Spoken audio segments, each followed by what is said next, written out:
Idaho, wide skies, quiet towns, endless wilderness. It looks peaceful, but beneath the rivers and pines lies a darker ledger. Names that never came home, stories that stop mid-sentence. 33 people vanished into silence. Children, hunters, travelers, neighbors. Each one leaving behind a trail that collapses the moment you try to follow it. Tonight, we open that ledger. Not to solve it, but to feel the weight of every unanswered question. These are 33 Idaho Missing People Mysteries, a journey into absence where the state's vast beauty hides the kind of secrets that never let you sleep easy.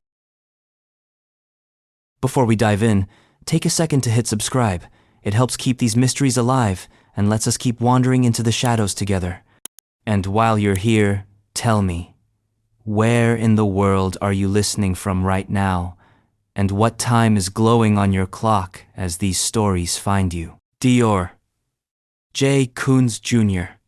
On the 10th of July, 2015, in the wide, pine-shadowed stillness of Timber Creek Campground near Leodore, Idaho, a 2-year-old boy named Dior J. Coons Jr. supposedly vanished into thin air. One moment, he was by a creek near his family's campsite. The next, his parents claimed, he was gone without a sound, without a trace, and, somehow, without ever returning. It was as if the forest blinked, and the child simply ceased to exist. His parents, Jessica Mitchell and Vernal Dior Coons Sr., told investigators they had taken their son on a spur-of-the-moment camping trip with Jessica's grandfather and a friend of the grandfather's, a man described as a bit odd, but harmless. The story, as it was first given, was straightforward. Vernal had taken young Dior down to the creek to look at fish. Then, for reasons never fully explained, the boy was left behind briefly with the grandfather, while the rest of the group wandered off, only to return and find the child missing. At first, the scenario sounded tragically plausible. A toddler, curious and impulsive, toddling off into the Idaho wilderness. Maybe he slipped into the creek. Maybe a wild animal. Maybe he just got lost. The initial search was massive. Helicopters, scent tracking dogs, trained search and rescue teams all combing the nearby forest for a sign. Nothing. Not a scrap of clothing, not a shoe, not a footprint. You'd think a 2-year-old couldn't get far, but as the days passed, then weeks, then years, the forest seemed to grow tighter around its secret. And yet, the most haunting part of the Dior Coons mystery isn't the silence of the trees, it's the noise that came afterward, the inconsistencies, the half-truths, the eerie sense that someone, somewhere, might know something they're not saying. The parents' stories didn't match, at least, not perfectly. Timelines shifted. Descriptions of what Dior was wearing varied. When asked if they'd seen their son near the creek, some members of the party gave conflicting accounts. And then, perhaps most damning of all, investigators began to suspect that Dior might never have been at the campsite in the first place. Yes, some even wondered whether the entire camping trip was a post hoc construction, a stage set for an already missing boy. In 2016, Lemhi County Sheriff Lynn Bowerman publicly stated that the parents' accounts were no longer credible. The parents themselves were named suspects, though never charged. A private investigator hired by the family quit the case and accused them of deception. Still, no bodies, no forensic evidence, no answers. There was a peculiar absence of the kind of material things that normally fill these stories. No baby blanket left behind, no car seat that could be tested, no receipts that clearly placed them en route. And the more layers peeled back, the more the case resembled a question wrapped inside a performance. Why go camping in a remote area on short notice with a toddler? Why leave him with a grandfather known to be frail and hard of hearing? Why were some items the child supposedly had, his sippy cup, his toy monkey, never conclusively found? The forest doesn't talk, but people do. And often, too much. Then there's the psychic weirdness of it all. The investigators, the family, the volunteers, they all talk about an unshakable feeling that something is just wrong about the site. A kind of emotional dead zone. No tears, but also no catharsis. No guilt, but also no hope. Just a lingering unease that makes even the skeptics pause. Years passed. New search efforts were launched, some funded by donations, others by sheer obsession. Cadaver dogs alerted near a pond close to the campsite, which was subsequently drained. Nothing. Ground-penetrating radar was deployed in other locations. Still nothing. And then, slowly, the story began to fade from headlines, as if the mystery had become too tired to be interesting, as if not even the child's disappearance could keep attention for more than a few seasons. The silence became louder than the search. The boy with the baseball cap and the chubby cheeks, he's frozen now in family photos, always two, always unblinking.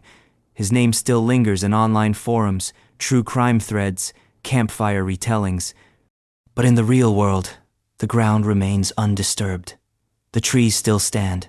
The stream still runs. You can drive out there today, to Timber Creek, if you want. The air will feel heavy. You'll wonder what secrets the forest keeps. But unless the earth itself decides to speak, you'll likely come away with nothing. Just the echo of a question. How does a child vanish from a campsite surrounded by adults without anyone hearing a sound? But Idaho's mountains have a funny way of distorting timelines and memory. One person goes missing, and we assume a personal tragedy. Two people disappear, and we think coincidence. But when it happens again, and again, and again, well, then we have to ask, is it really the forest that's hiding them? Or is something else choosing who gets found and who doesn't? Stephanie Lynn Crane. On a crisp autumn day in October 1993, 9-year-old Stephanie Lynn Crane finished a round of bowling with friends in Challis, Idaho, a quiet, blink and you miss it kind of town surrounded by crumpled mountains and silence thick enough to hear your own thoughts echo. She never came home. Somewhere between the warm familiarity of the bowling alley and the short walk toward her family's house, Stephanie vanished. She was wearing a maroon striped shirt, green pants, and had a slight scab on her knee from some previous adventure. Just a kid. Just one moment of her young life trailing off into the cold afternoon light, and then a wall of nothing. The last confirmed sighting of her was around 6 p.m. A yellow pickup truck had reportedly been parked in the area, occupied by a man nobody could quite place. The truck wasn't identified, nor was the man. But that image, the yellow pickup, idling near the scene like a misplaced prop, became one of the few details that stuck. It became folklore almost instantly. Police canvassed the area. Dogs were brought in. Helicopters buzzed overhead for days. But Challis is a town that backs into wilderness. From its outer edges, a child could disappear into thousands of square miles of forest, rock, and canyon. You can search that much space, but you'll never be able to say with certainty that you've searched all of it. And then there's the math that always gets dark quickly. If she walked, she couldn't have gone far. If someone took her, they had a 20-minute head start before anyone even noticed. The variables multiplied and got harder to track, and eventually they stopped being numbers and became theories. At the center of the case sat two opposing possibilities. Either Stephanie was taken by a complete stranger, or someone she knew orchestrated her disappearance. Both are terrifying, but only one offers the illusion of randomness. Challis, of course, leaned into the first theory. Who wants to believe a familiar face could do something unthinkable in a town where most people wave to each other whether they want to or not? Stephanie's family, particularly her mother and stepfather, came under quiet scrutiny. Not public accusation, exactly. Just that slow, sideways suspicion that hangs around when there's no evidence to point anywhere else. They were eventually ruled out. No signs of domestic trouble, no suspicious activity, no trail of inconsistencies. The story stayed stuck at square one. Investigators tried everything. Over the years, The case got passed between agencies like a cursed heirloom. They ran down leads from psychics, truckers, prison informants, and serial confessions. They chased rumors of sightings across state lines. None of it amounted to more than static. A strange detail emerged years later. A man named Bobby Jack Fowler, a known serial predator, who worked in Idaho during the time Stephanie disappeared. He even looked like a match to a sketch released early in the investigation. But once again, no direct evidence, no fibers, no witnesses, no fingerprints. And so the suspicion, like the mountains around Chalice, just hung there, immense, silent, and unmoving. There's a school photo of Stephanie they still circulate. She's got that classic early 90-second haircut, that hesitant smile, as if the camera caught her mid-thought. It's hard to look at it without feeling a bit haunted, because no one expects to become a mystery, especially not in 4th grade. The town of Chalice never really recovered, not because it collapsed into grief, but because it didn't know how to grieve. When someone dies, you can mourn them. When someone vanishes, you get stuck in an eternal state of what if. What if she's still alive? What if she walked away? What if the answer is too horrible to face? What if she's just waiting to be found? Years became decades. Search parties became anniversaries. Stephanie's disappearance eventually joined that strange category of American mythology, not quite cold, but always distant. A case so unresolved, it's become its own cautionary tale. Parents still mention her name in whispers when their kids walk home from school. Don't go alone. Remember what happened to that Crane girl. And then there's that yellow truck forever circling the mental block of anyone who followed the case. Was it connected? Was it just another coincidence? Like the hundreds of yellow trucks that pass through any rural town on any given day? One theory says she got into it voluntarily. Another says she was forced. Another says she never made it past the bowling alley, that she might have been taken from the parking lot itself. But no one saw anything. Not one camera, not one credible witness. In a town of less than 1,000 people, Stephanie managed to disappear as if air had swallowed her whole. What makes it worse is that she was almost home. That's the cruelest part. Just a few blocks, a few steps, a half-dozen conversations, and she'd be walking through her front door, maybe dropping her bowling shoes by the couch. But the story took a turn. And once a story turns in a place like Chalice, it has a way of staying turned. So when people ask why Idaho has so many missing person cases, so many mysteries, they often expect the answer to be about wilderness, or weather, or bad luck. But sometimes the more uncomfortable answer is this. Maybe the silence wants you to get used to it. Maybe the missing don't just vanish into geography, they vanish into narrative.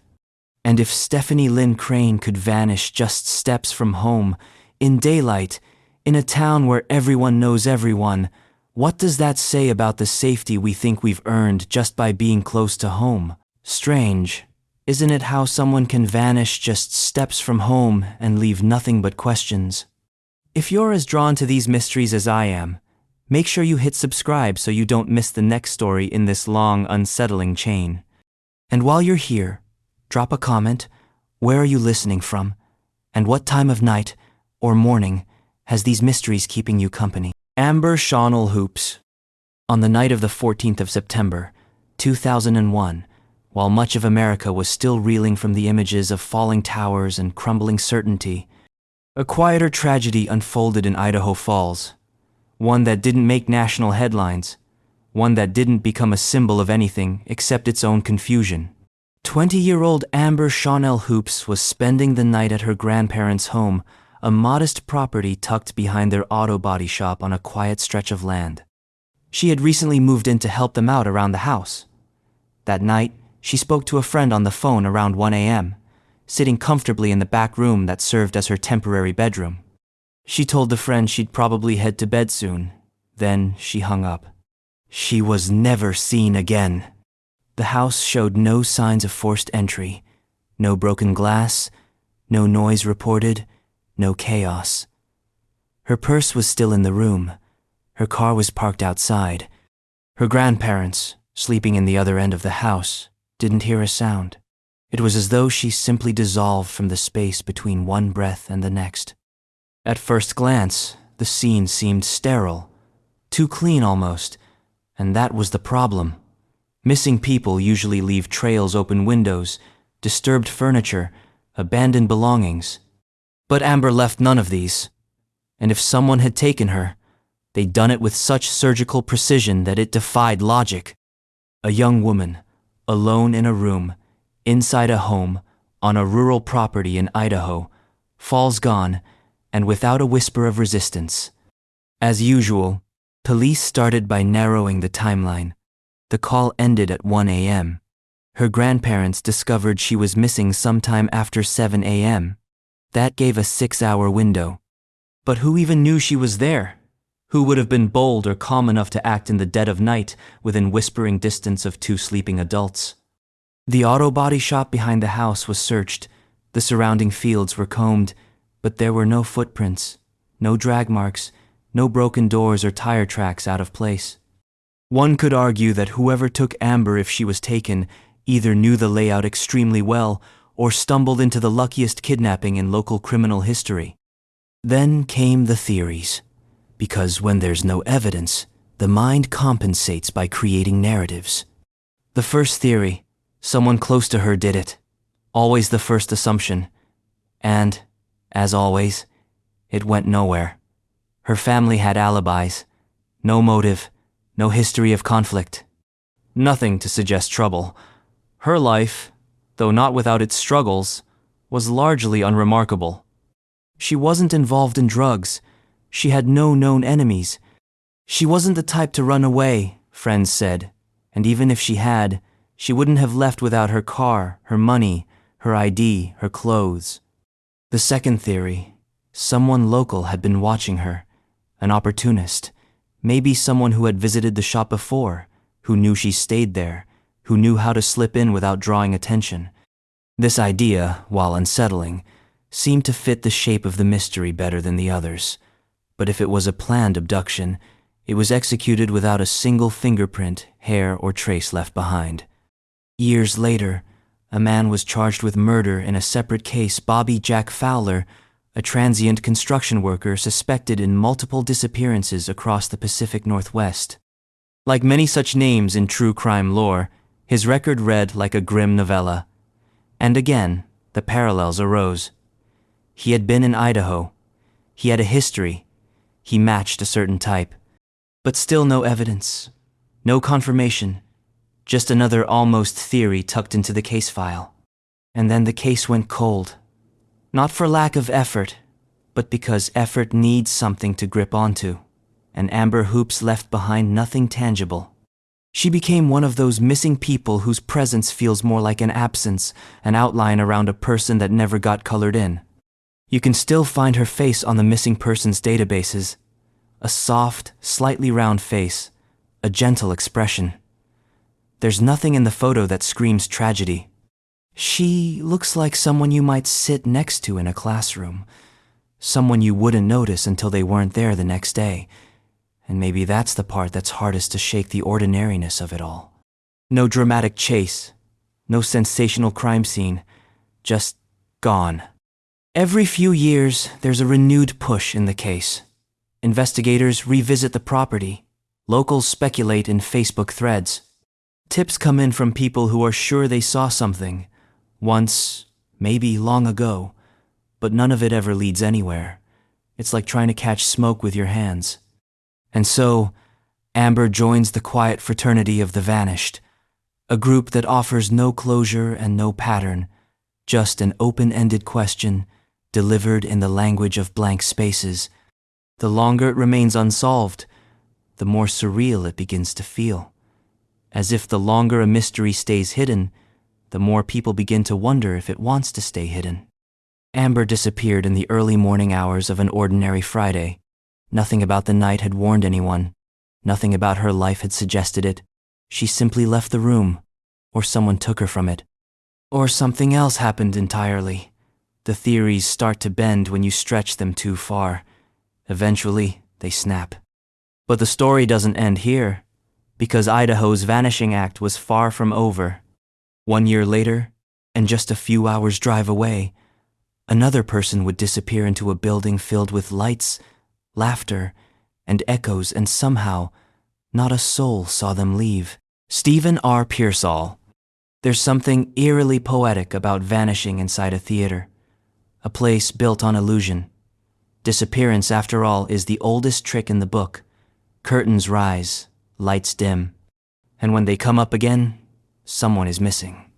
That's the strange, aching core of the Stephen R. Pearsall case, a mystery that feels like it was written for the stage and then abandoned halfway through the second act.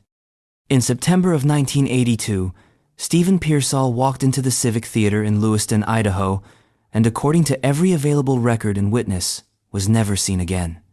He was 22, a janitor, a quiet, artistic guy with a musical streak and a few ambitions still intact. That night, he told friends he planned to do laundry, practice his clarinet, and clean up around the theater after a performance. The kind of low-stakes, end-of-the-week routine no one would think twice about. He even called a friend before heading over to say he might stop by later. He never did. The Civic Theater was familiar ground. Stephen had worked there, performed there, cleaned there.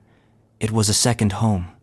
But somewhere between picking up his laundry and locking the front door, he seems to have slipped off the face of the earth. That phrase, slipped off the face of the earth, gets thrown around too much in cases like this. But in Stephen's case, it actually fits. Because here's the unsettling part. No one saw him leave. No one saw him stay. He didn't clock out. He didn't call home. His car was left parked out front. His personal items, still with him. No one heard a sound. And this wasn't deep in the woods or off a mountain trail. It was a downtown building, next to traffic, lights, people, civilization. At first, it looked like a runaway situation. He was a young man, after all. Maybe he just got tired of the routine, packed up quietly, disappeared himself. But that theory dissolved fast. His paycheck was uncashed. His clarinet was missing. His laundry left behind. Dirty. No preparation. No goodbye. No trace. But the deeper you dig into Stephen's disappearance, the more entangled it becomes in something much darker. Something that stretches beyond just one man's story. Earlier that same year, 2 young women, Christina Nelson and Jacqueline Brandy Miller, had also vanished from Lewiston under disturbing circumstances. Christina was 21, Brandy was just 18. They'd gone out one evening to run errands and were never seen again. Their bodies were found 4 years later, in 1986, in a remote Idaho ravine, no longer missing, but still unanswered. Then there's one 2-year-old Christina White, who disappeared from Assotin, Washington, just across the river in 1979. She left a fare on her bike and never came back. Her case was chilling enough on its own. But here's the thread that ties them all together. All 4, Stephen Pearsall, Christina Nelson, Brandy Miller, and Christina White, were connected to the Civic Theater. Stephen worked there. Christina had also been involved in performances. Brandy often accompanied her cousin. And the man suspected in Christina White's case also happened to be an employee at the Civic Theater, someone with access, familiarity, and a troubling proximity to every one of the victims.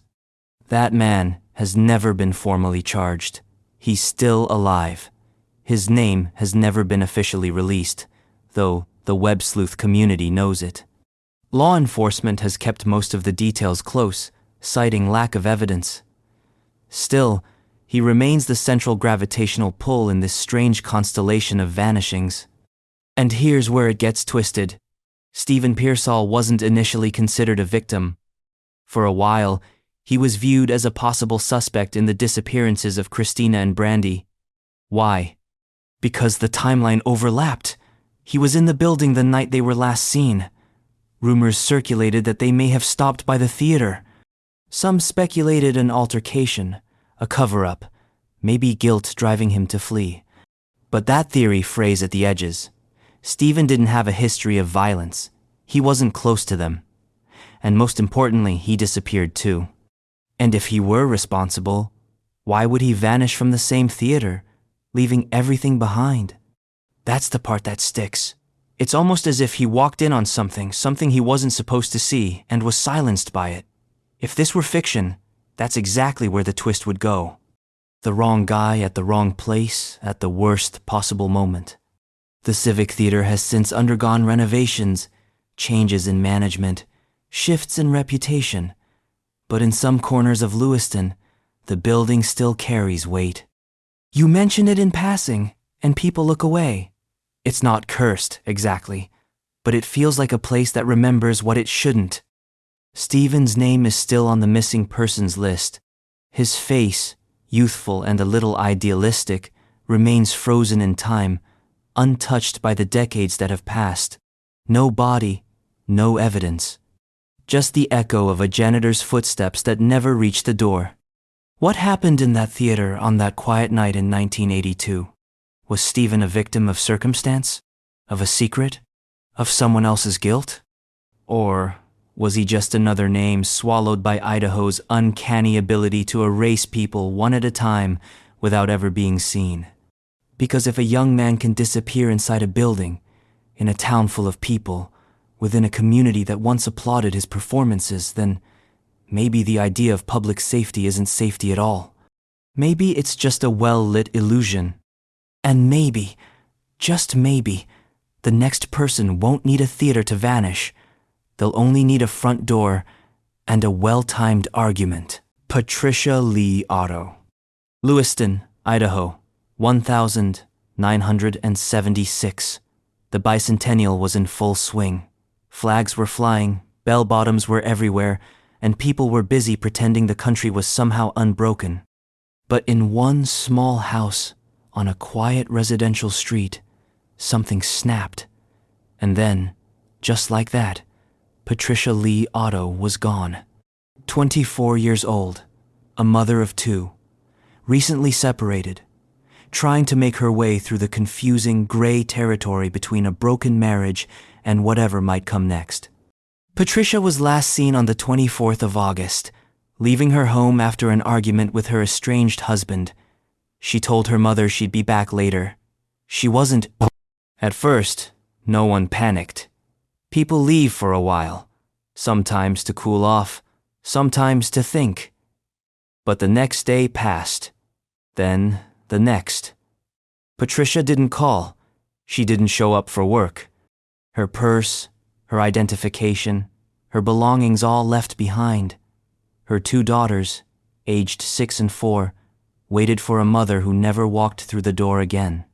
You can chart the early response like clockwork. Police checked hospitals, jails, relatives. Nothing. Her estranged husband, Ralph Otto, said she'd left in a rush. Maybe went off to clear her head, but her family didn't buy it. Patricia wasn't impulsive like that. She didn't just vanish. Still, it was 1976. For better or worse, people had a higher tolerance for ambiguity. There was no Amber Alert, no viral tweet, no drone footage or crowdsourced geolocation. A missing woman in a small town could stay missing without setting off any national alarms, especially if someone quietly, calmly suggested she might have left of her own free will. But there were signs. Little ones at first. Cracks in the story. Patricia's marriage hadn't ended peacefully. Ralph was known to be controlling. Friends said she'd been trying to build a new life, get her own place, stabilize things for the kids. She'd even told people she was nervous about seeing him that day. She didn't want to go, but she felt she had to. That's the sort of detail that stays with you. Then there was the car. Patricia's green 1976 Plymouth disappeared along with her, but a few weeks later, it reappeared, parked neatly in a lot in Lewiston. No sign of struggle, no obvious damage. Just there, like someone had driven it back and left it for the story to sort out on its own. Police questioned Ralph, more than once, but they never charged him. He maintained his innocence, and without witnesses, a body, or forensic evidence. There wasn't much to hang a case on. Patricia's disappearance became a slow-cooling file, its urgency fading with every season. Years passed. The town moved on, or seemed to. But for Patricia's daughters, the mystery aged like a wound that refused to close. They grew up surrounded by silence, by gaps in the timeline, by people who looked away. Imagine being 6 years old and slowly realizing that nobody knows where your mother is. Not the police, not your relatives, not even the person who last saw her alive.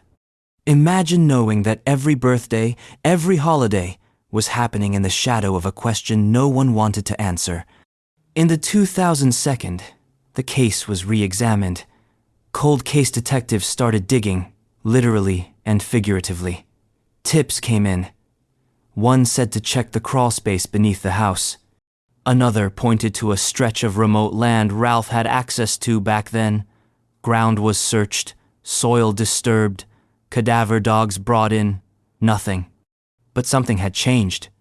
In 2007, after decades of suspicion, Ralph Otto was finally named a person of interest by law enforcement.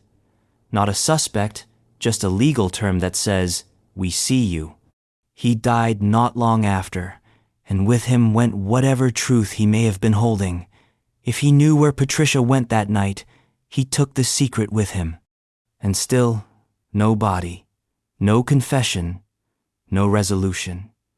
Just the growing weight of time, pressing down on a story that once seemed like it might eventually give up its ending. Some mysteries are like that.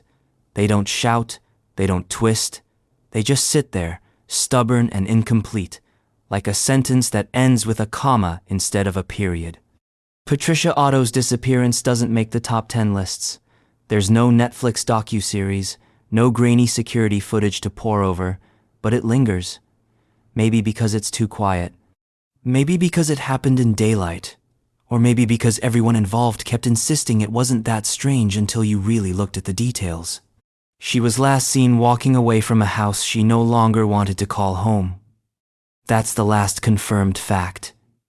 Everything after that is shadows, stories, guesses, some offered with a tone of certainty, others whispered in that way people use when they hope someone else will connect the dots for them. But what if the real question isn't where Patricia went, but how many people saw her leave and simply decided not to remember? Because the next mystery doesn't happen in a theater or behind a body shop. It happens in open air, on a farm where the grass sways and the sun shines, and people tell themselves nothing bad ever happens out here. Until one day, a 2-year-old is gone, and nobody can say how. Richard Ricky Ray Barnett. It was a warm July day in 1982, the kind of high summer afternoon that seems to stretch forever when you're a child. The air hung heavy over the wide open farmland near Grangeville, Idaho, a place where time moves slowly and secrets tend to stay buried under layers of dust and generations. That day, 2-year-old Richard, Ricky Ray Barnett, was playing outside on his family's rural property. Surrounded by fields, trees, and the kind of empty space that makes adults feel safe and kids feel invisible. And then, he was gone. Just like that. No noise, no struggle, no witness. His mother, inside the house only for a few moments, came back out, expecting to find her toddler exactly where she left him, probably digging in the dirt or chasing something small and alive. But there was nothing. No child, no trail. Just the eerie quiet of a summer afternoon that had suddenly turned cold around the edges. It would be comforting, in a way, if the story had some theatrics, if there had been a scream, a tire mark, a door left swinging in the wind. But Ricky's disappearance didn't give anyone that kind of clarity. It didn't even give them the dignity of a suspect. It simply happened, in broad daylight, on a family farm, in the middle of nowhere. The search began within minutes. Family, neighbors, and then eventually law enforcement spread out in every direction, calling his name, checking ponds, lifting hay bales, even crawling through culverts. Volunteers came from nearby towns. Dogs were brought in. A helicopter circled overhead, but nothing turned up. No footprints, no toys, not even a piece of torn fabric or a shoe. It was as if the child had walked into the open air, and the open air had decided to keep him. Statistically, toddlers who go missing in rural areas are often found quickly. They don't usually get far. Their legs are short. Their curiosity is bigger than their stamina. But Ricky wasn't found in the first hour, or the second, or the first night. And that's when the questions began to shift from, where did he go? To, how is this even possible? His family was, by all accounts, normal. No history of abuse, no shady finances, no rumors of criminal ties. They were stunned, hollowed out. His mother, especially, described a gut-wrenching kind of confusion. She'd only left him alone for a few minutes. He was right there. So, if it wasn't a wandering child lost in the fields, then what was it? One theory, quietly but persistently discussed, is that someone drove up, snatched him, and drove away. The property was remote, yes, but not impossible to reach. A passing stranger, a vehicle nobody noticed. It sounds cinematic, like the kind of scenario you'd see in a true crime dramatization. But it also raises more questions than it answers. Who would target this family, this farm, this child, at random, on a whim, in that precise window of vulnerability? And if so, how did they get in and out without anyone seeing or hearing a thing? Then there's the second possibility, something more natural but equally unsettling. Maybe Ricky fell into a sinkhole, or a hidden well. Maybe he drowned in a pond that was searched too late. Maybe some animal carried him off. But again, no signs, no disturbed earth, no drag marks, no remains ever found. In 40 years, not one piece of evidence has emerged to support any of those theories. The sheriff's department kept the file open. The community didn't forget. Exactly. But the mystery hardened into something cold and brittle. Ricky's case became one of those stories that gets passed down over dinner tables and on back porches. Remember that little Barnett boy? Just vanished. Never found a thing. You can hear the ache behind the words. The way people in small towns talk when they know the land swallowed something and won't give it back. In recent years, advances in DNA technology have rekindled hope in other cold cases, but not this one. There's no body to test, no object to examine. His parents eventually moved. They aged. But the question followed them like a shadow that never fit the shape of their lives. Some believe that someone, somewhere, knows something, that a long silent witness still exists. Someone who passed through Grangeville that day and saw something odd. A parked car, a startled child, a moment that didn't seem significant at the time. And maybe they still carry that sliver of knowledge, buried under years of forgetting. The oddest detail? Ricky had reportedly been afraid of strangers. He wouldn't go easily. He would have cried out. And yet, no one heard him. So we're left with silence. A missing toddler in an empty field. A family with no ending. A community forced to learn how to live with an unresolved loss that won't even dignify itself with a clue. And if you think this is the kind of story that can't happen more than once in the same state, just wait. Because years later, in another Idaho wilderness setting, another disappearance would unfold. A woman, older this time, with decades of experience in the woods. A camp cook who should have known every trail and tree around her, and yet she vanished too, without a sound and without a trace. Connie Marie Johnson. In September 2018, 6-year-old Connie Marie Johnson set off for what should have been a routine work trip if any trip deep into the wilds of Idaho could ever truly be called routine. Connie was a seasoned outdoorswoman, a camp cook by trade, someone who knew the land like it was an old friend, rugged, unpredictable, and sometimes just a little too quiet.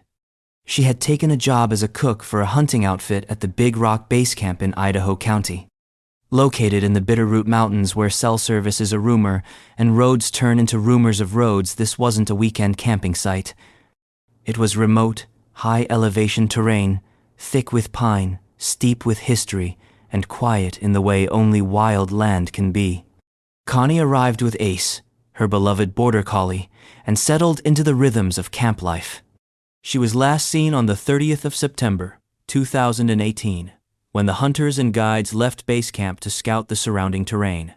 Connie stayed behind, minding the campsite, prepping food, and tending the daily duties she'd performed dozens of times before in places just like this. She wasn't new to it. She was in her element.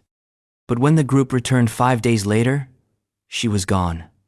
No Connie, no note, no signs of distress. The camp looked mostly undisturbed. Some food was left out. Her gear was still there, but no one could find her. The only clue? Ace, her dog, was missing too. At first, people were hopeful. Maybe she'd taken a walk. Maybe she followed a trail and lost track of time. Maybe she'd had a medical emergency and was waiting somewhere nearby. But as search crews fanned out across the forest, that hope began to sour. Days passed, then weeks, and eventually, even the volunteers, rangers, rescue teams, friends had to admit something was wrong. There were no signs of a struggle, no blood, no broken branches, no disturbed brush. It didn't seem like an animal attack. It didn't seem like a robbery. And it definitely didn't seem like someone who wanted to disappear. Connie had left everything behind. Her gear, her personal items, her life. Then, 10 days later, Ace reappeared. The dog was found near Moose Creek Ranger Station, about 15 miles from the base camp. Thin, tired, but alive. And here's the strangest part. Ace wasn't just wandering. According to those who found him, he appeared to be trying to lead people somewhere. He wasn't lost. He was looking for help. Searchers followed the direction Ace had come from, combing every ridge and ravine along the path. Still, nothing. Not a scrap of clothing, not a footprint, not a trace of Connie. And so the story stalled, once again. A woman who had spent years in the wilderness, who knew how to survive, who never would have wandered far without telling someone gone. A dog returns, but the person who loved him most doesn't. It's almost mythic in structure. The loyal dog returns. The trail goes cold. The forest keeps its silence. Theories, of course, sprang up quickly. Some suspected she may have suffered a medical event and wandered too far to be rescued. Others believed she may have been injured and tried to send Ace for help. But there were no signs of trauma, no scent trails that lasted, no final radio contact, just a void. And here's where things start to bend a little. Because this wasn't the only disappearance in Idaho County that same week. Just a few days later, the 5th of October, 2018, a man named Terrence Woods Jr., a television production assistant from Maryland, would vanish just 40 miles away while working on a documentary in the Orofino area. 2 people, both adults, both in remote parts of the same county, both experienced in the outdoors, both vanished without explanation within days of each other. Coincidence? Maybe. But in a state where coincidence seems to be the only consistent explanation for the unexplained, it's hard not to raise an eyebrow, especially when you look at the terrain. Idaho County is one of the most sparsely populated places in the continental U.S. It covers more square miles than 3 different states. It's a place where GPS goes to die, where rivers carve through ancient stone, where helicopters can fly for hours and still see nothing but trees. In places like this, it's possible for a person to be 10 feet away from rescue and still be invisible. But that's the thing. Connie wasn't just some novice hiker. She wasn't a child. She was a professional who had made her life in the mountains. She knew what to pack. She knew what to do. And most of all, She knew not to panic. And yet, no one has seen her since. Her family holds out hope. Every now and then, someone reports a possible sighting. Someone thinks they spotted her dog months before he was found. But nothing sticks. Nothing moves the story forward. It's as if the land itself absorbed the truth and then quietly buried it under the forest floor. You can still find posts online. "Where is Connie Johnson?" people ask, as if typing the question might change the outcome. But the Bitterroots don't care about hashtags. They've kept bigger secrets than this. And maybe that's the lesson. In Idaho's vast, gorgeous, untamed wilderness, even the most experienced can vanish. Not because of some grand conspiracy, not because of a monster in the woods, but because the land doesn't explain itself. It never has. It just waits for you to stop asking. But if you think that's eerie, consider this. While Connie vanished into the woods, a young man in the same county would soon run into them. Not hike, not wander, not get lost.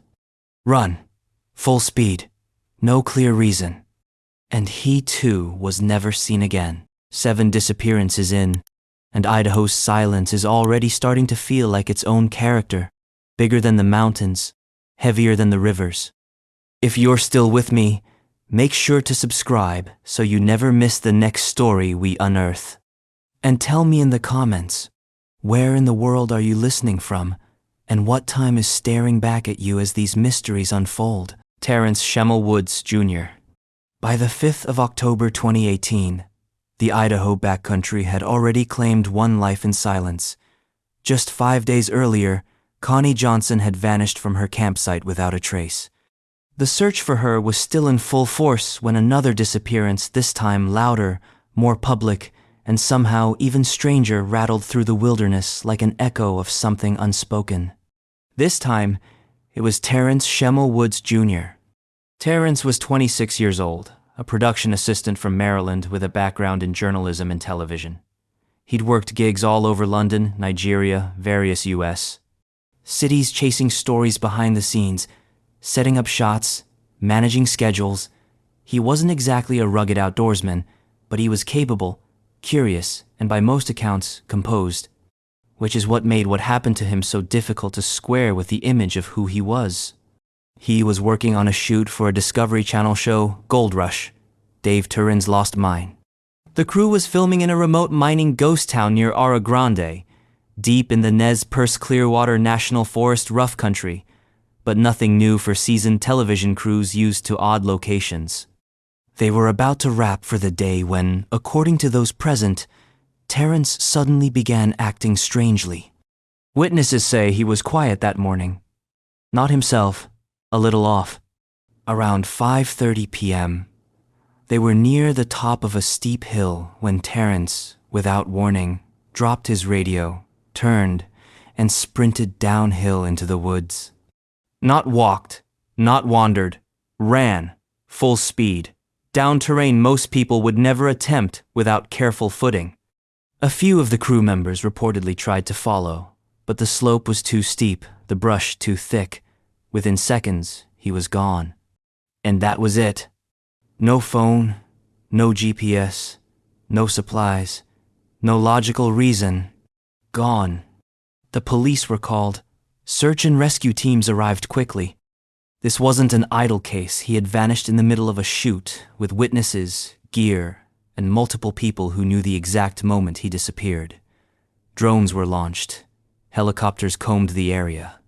Dogs were brought in. But nothing turned up. Not a shoe, not a phone, not a scrap of fabric, not a single, measurable clue. And just like that, Terrence Woods joined the long, unsettling list of people Idaho has quietly erased. There are 2 things that make his case especially strange. First, the area. Oro Grande is desolate, yes, but not unknowable. It has trails, cabins, and logging roads. It's not the kind of place you can just run through endlessly without hitting something, especially not with helicopters circling overhead within the hour. The terrain is rough, but not supernatural. It doesn't have to be. Second, the behavior. Friends and family say it didn't add up. Terrence wasn't prone to panic. He wasn't dealing with any known mental health issues. He didn't have a history of running from anything. And yet he ran like someone being chased, but no one was chasing him. His family wasn't buying the official narrative, and who could blame them? They weren't even contacted right away. His father, Terrence Woods Sr., flew out from Maryland, demanding answers, demanding action. And what he found was a wall of quiet bureaucracy, vague statements, and a growing list of things that didn't make sense. Why was his son allowed to work in such a remote location without proper wilderness training? Why weren't trackers able to follow him, even for a few hundred yards? Why was the official search suspended after just 8 days? And why, in the middle of a professional shoot, with cameras, crew members, and logistics, was the only available explanation that this young man simply snapped, sprinted into the woods, and disappeared? Discovery Network declined to comment. The production company issued standard condolences and vague assurances of cooperation. But behind the press releases and clipped interviews, there was an unmistakable sense of evasion, like people were saying only what they had to, and nothing more. Then there's the deeper, quieter part of this story.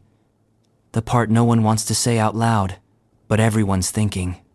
Terrence Woods Jr. was a black man working in one of the whitest, most remote corners of the American West. Locals described him as polite, respectful, quiet, code words, often.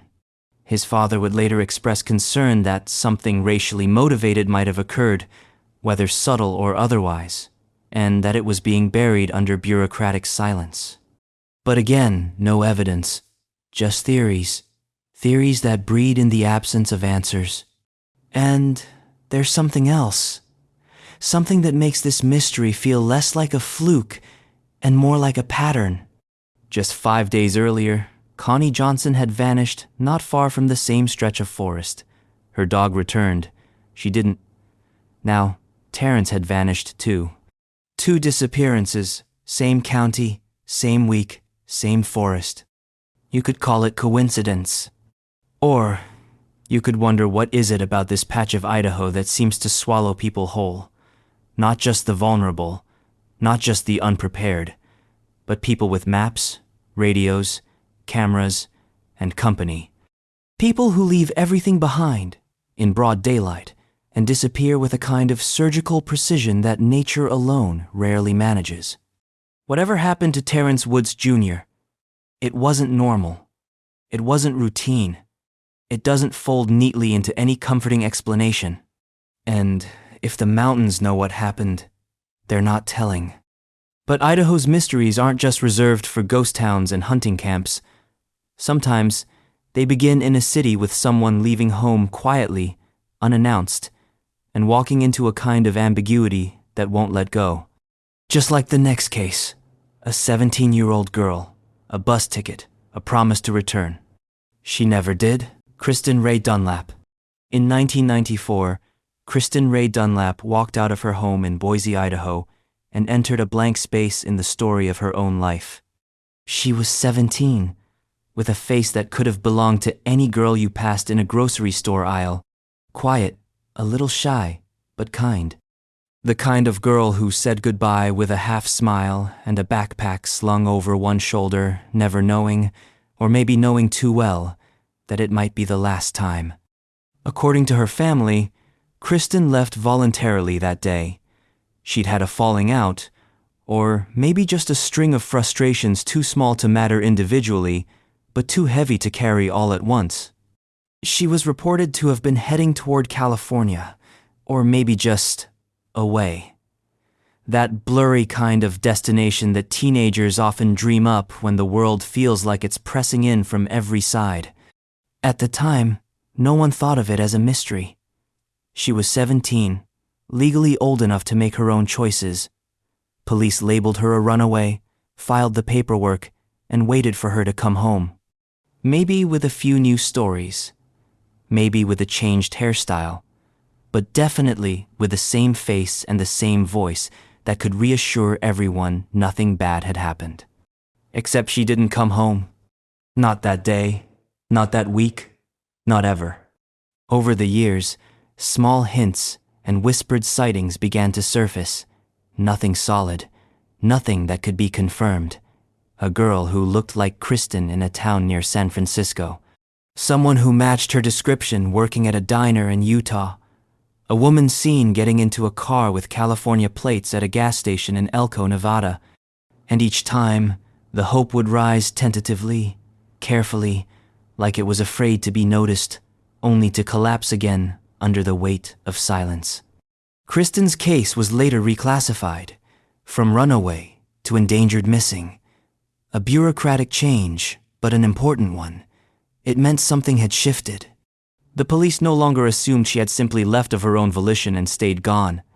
Now, they believed something had happened to her, something that prevented her from calling home, from returning, from being found. But what? There's no known suspect, no crime scene, no last phone call, just a vanishing point on a timeline that keeps getting longer and emptier. And behind that timeline is a family caught in the strange purgatory between grief and uncertainty. Because grief, as horrible as it is, offers something final. Missing offers nothing but imagination. Kristen's mother kept a light on in the window for years. Every birthday passed with the same quiet ritual.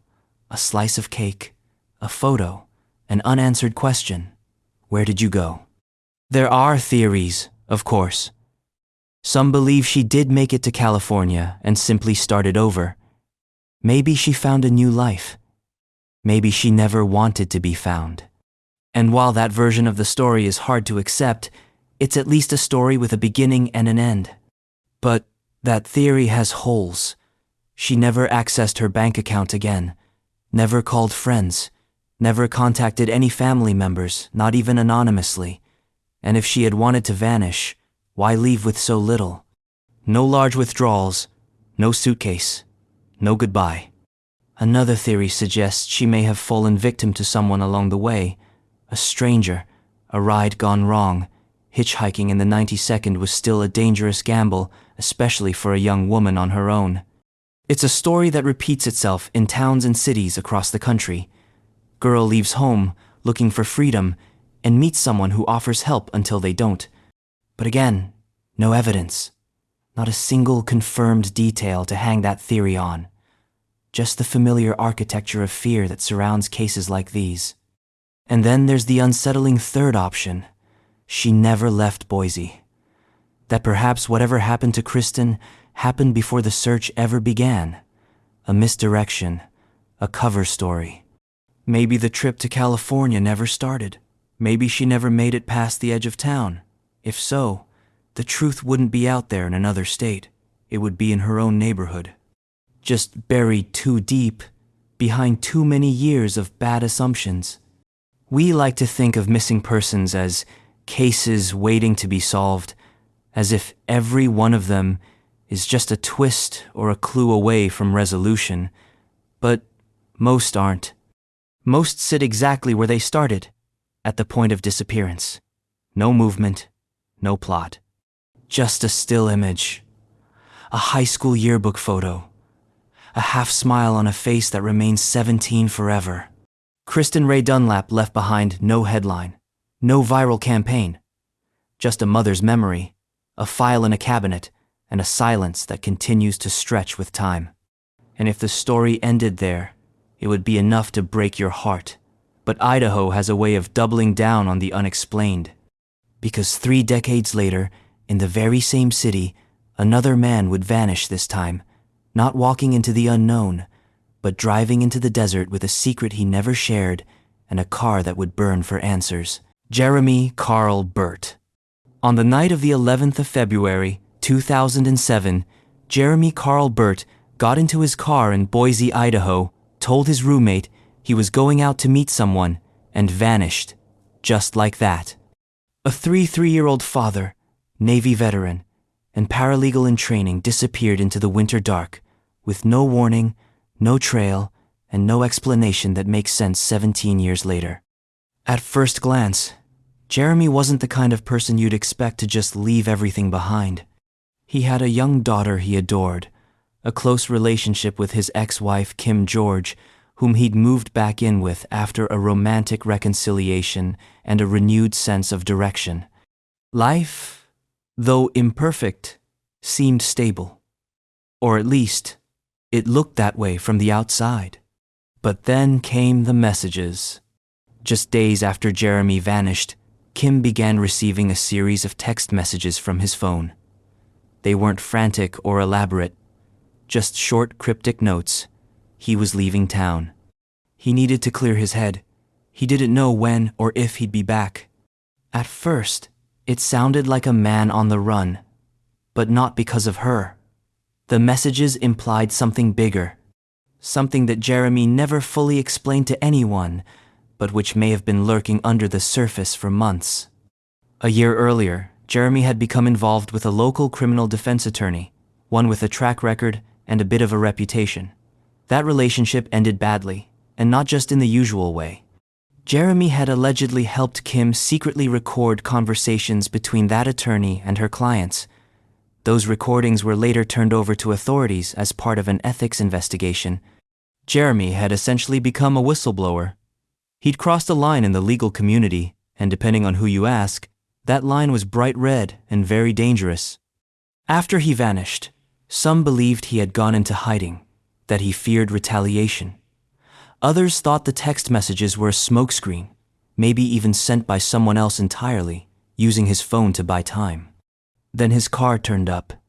Months after he disappeared, Jeremy's red Mercury Cougar was found abandoned and burned out in the Owyhee Desert, in a remote part of southwestern Idaho, nearly 50 miles from Boise. It had clearly been set on fire. Whatever had happened there had been done with the intent to erase, not just obscure. No body, no blood, no sign of Jeremy, just ashes and metal. This was the moment when everything changed. The "he just left" theory evaporated. It didn't make sense anymore.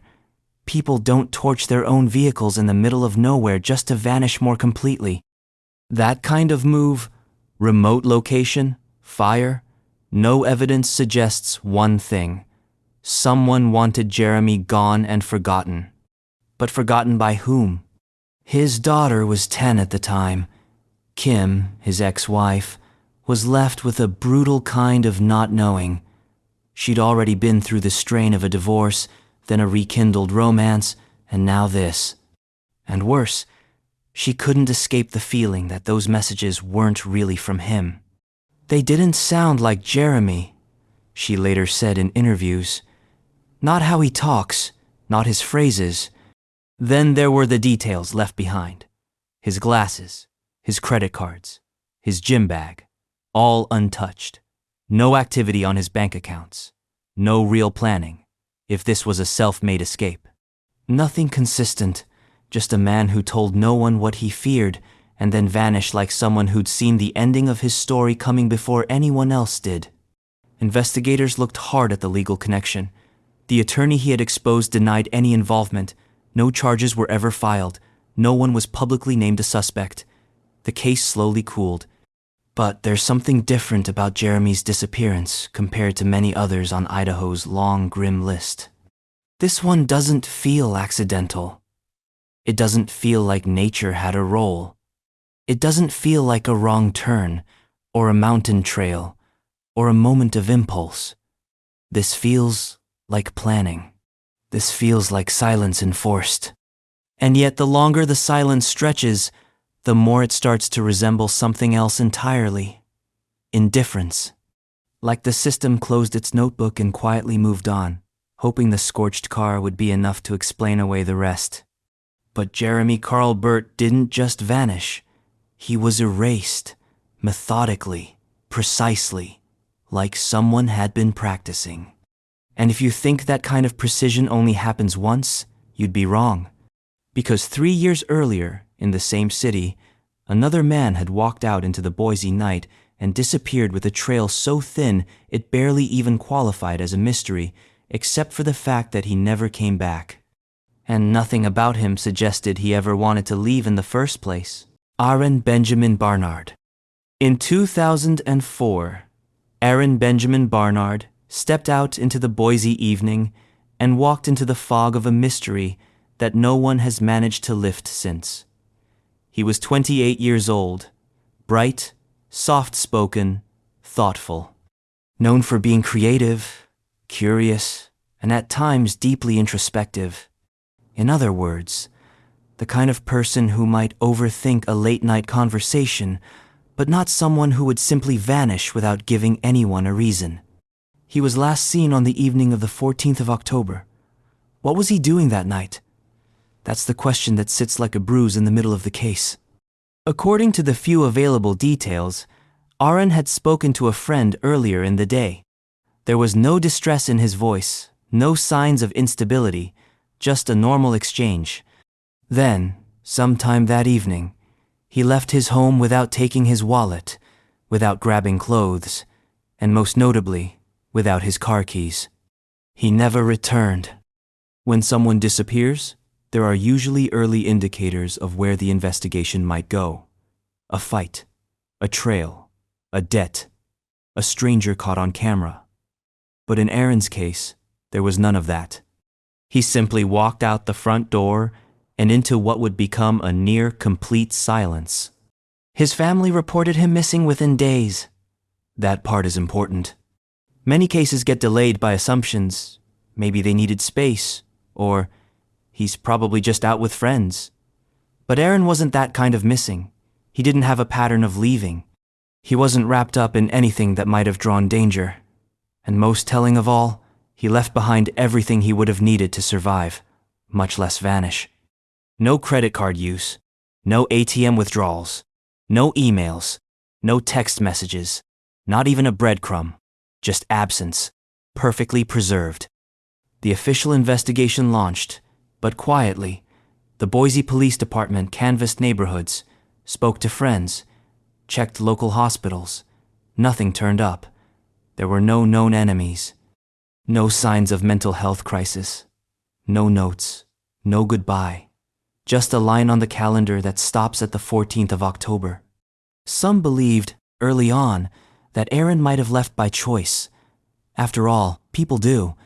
They tire of their lives, feel trapped in routines, or chase a new identity in a different zip code. But as the months passed, that theory wilted. If he had planned a new life, he didn't take the basics. No ID, no car, no money. And above all, no communication, not even anonymously with his loved ones.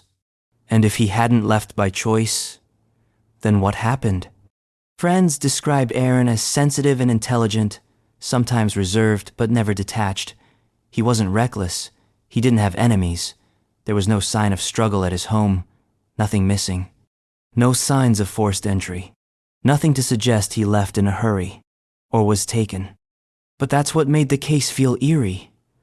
It didn't just lack answers, it lacked tension.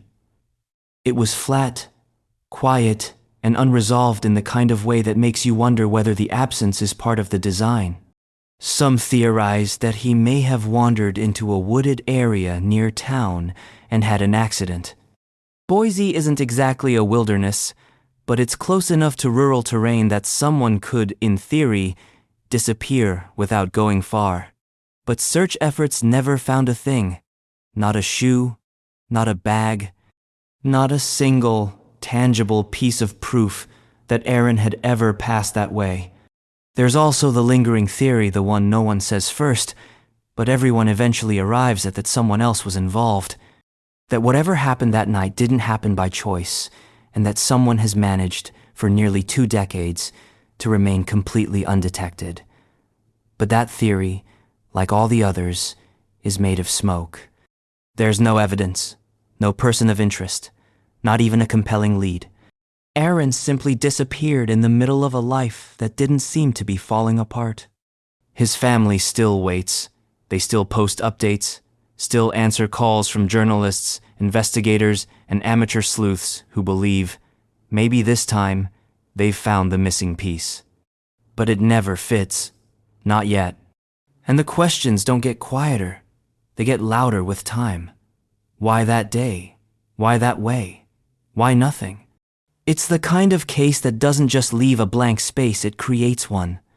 A vacuum where logic goes to die. Because it's not just that he's gone, it's that everything around his disappearance was so mundane.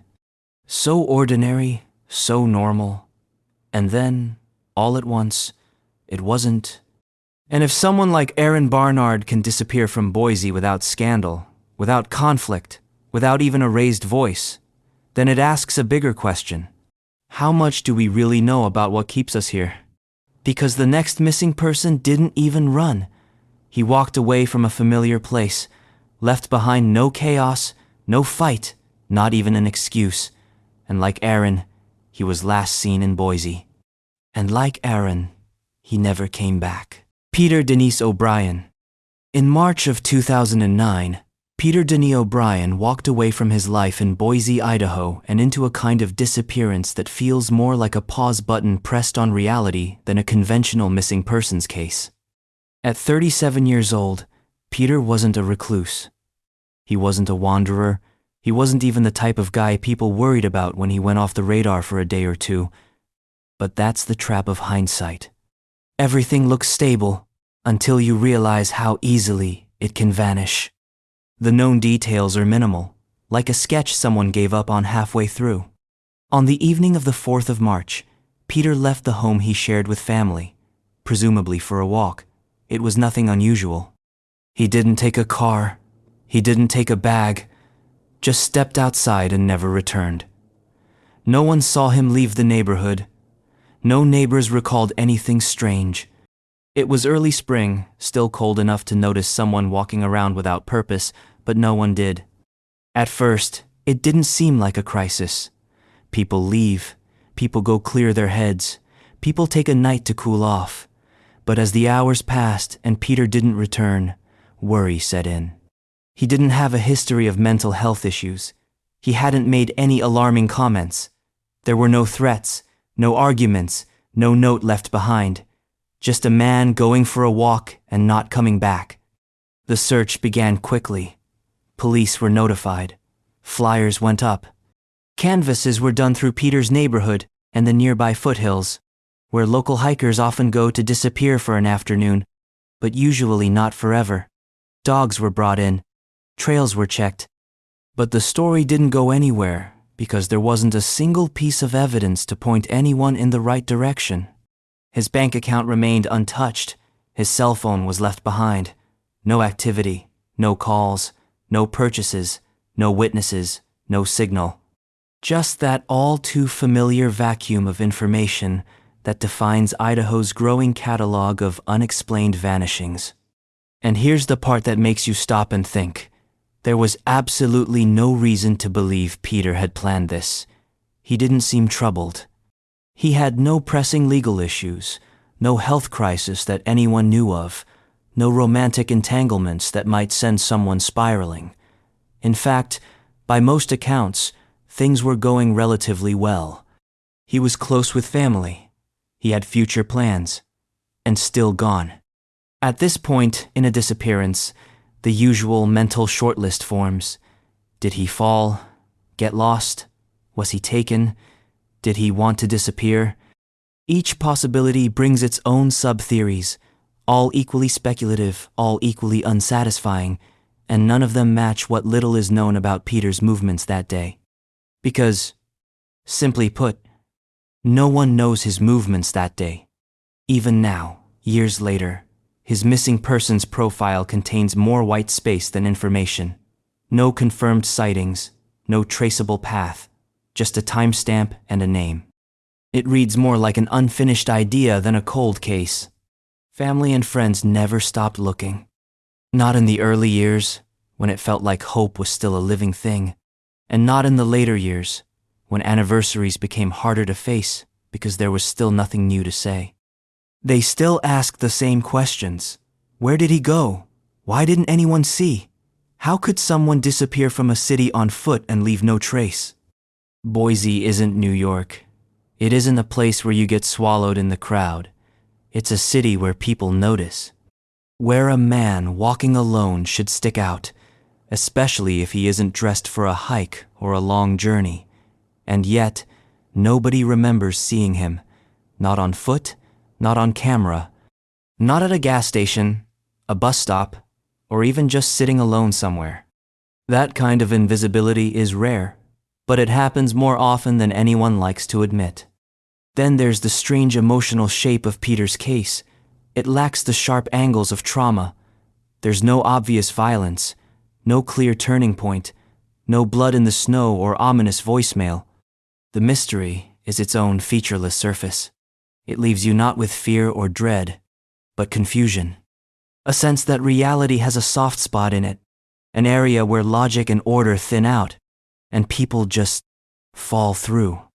In recent years, Peter's case has seen occasional surges of attention from online sleuths and cold case groups, but nothing definitive has ever emerged. He remains missing, not confirmed dead, not confirmed alive, just suspended in a state of unresolved narrative, which, perhaps, is the hardest part of all. When someone dies, there's grief. When someone disappears, there's an unfinished story that writes itself in circles, each theory, a sentence that ends in ellipses.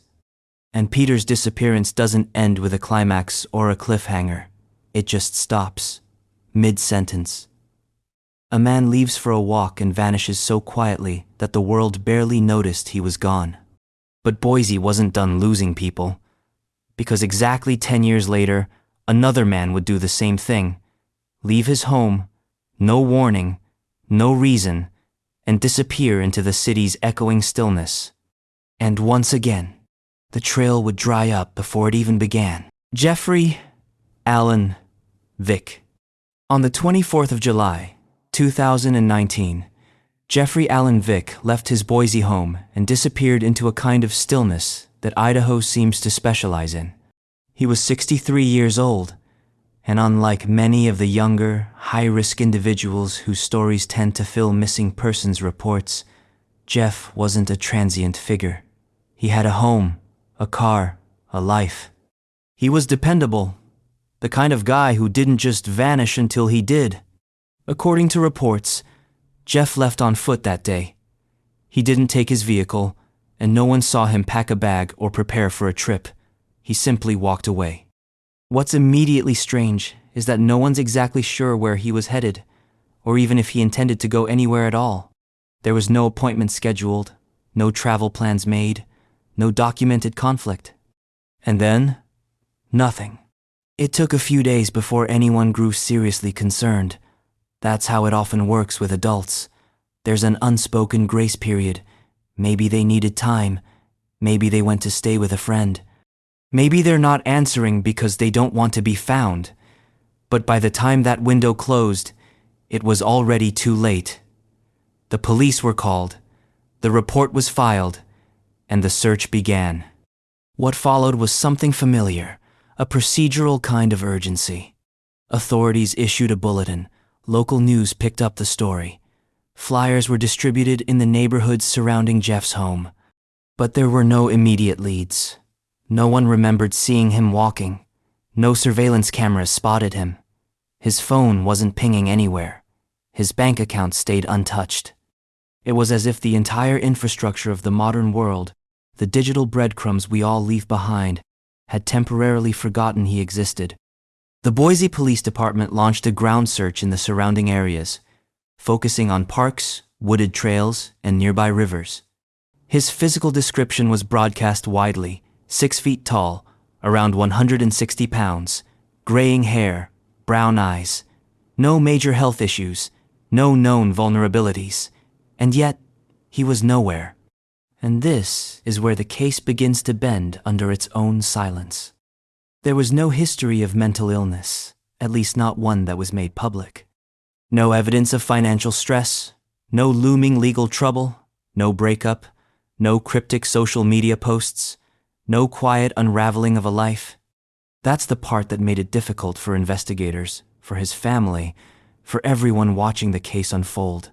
There was no signal, no tension, no ominous foreshadowing. It was just a man walking out of his life, like he had somewhere else to be, and no one was ever told where. His family was left in a kind of emotional limbo that defies easy explanation. The type of grief they were handed didn't follow the usual rhythms. There was no funeral to attend, no memorial service to close the chapter, no clear event to rally around. Only absence, only the aching act of waiting. What complicates the mystery further is the terrain. Boise isn't a metropolis, but it's not the wilderness either.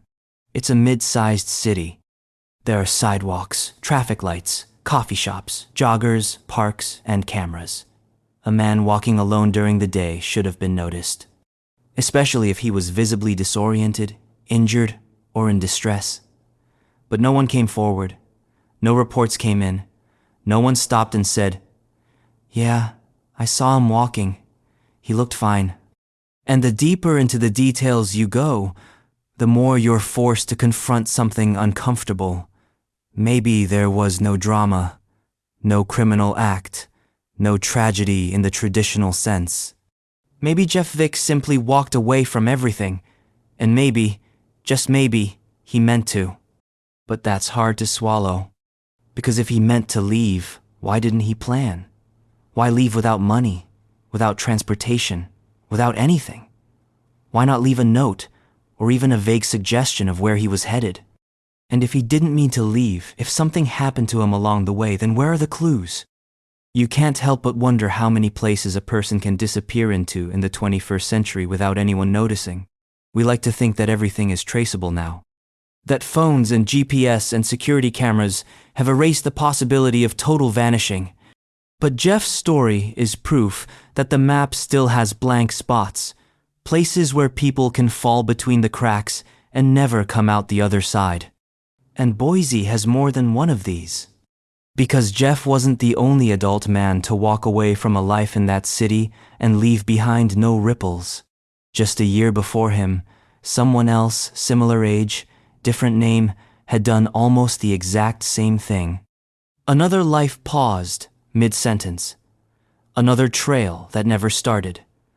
Another man who, for reasons no one understands, stepped into the Idaho quiet and stayed there. Robert Andrew Sands.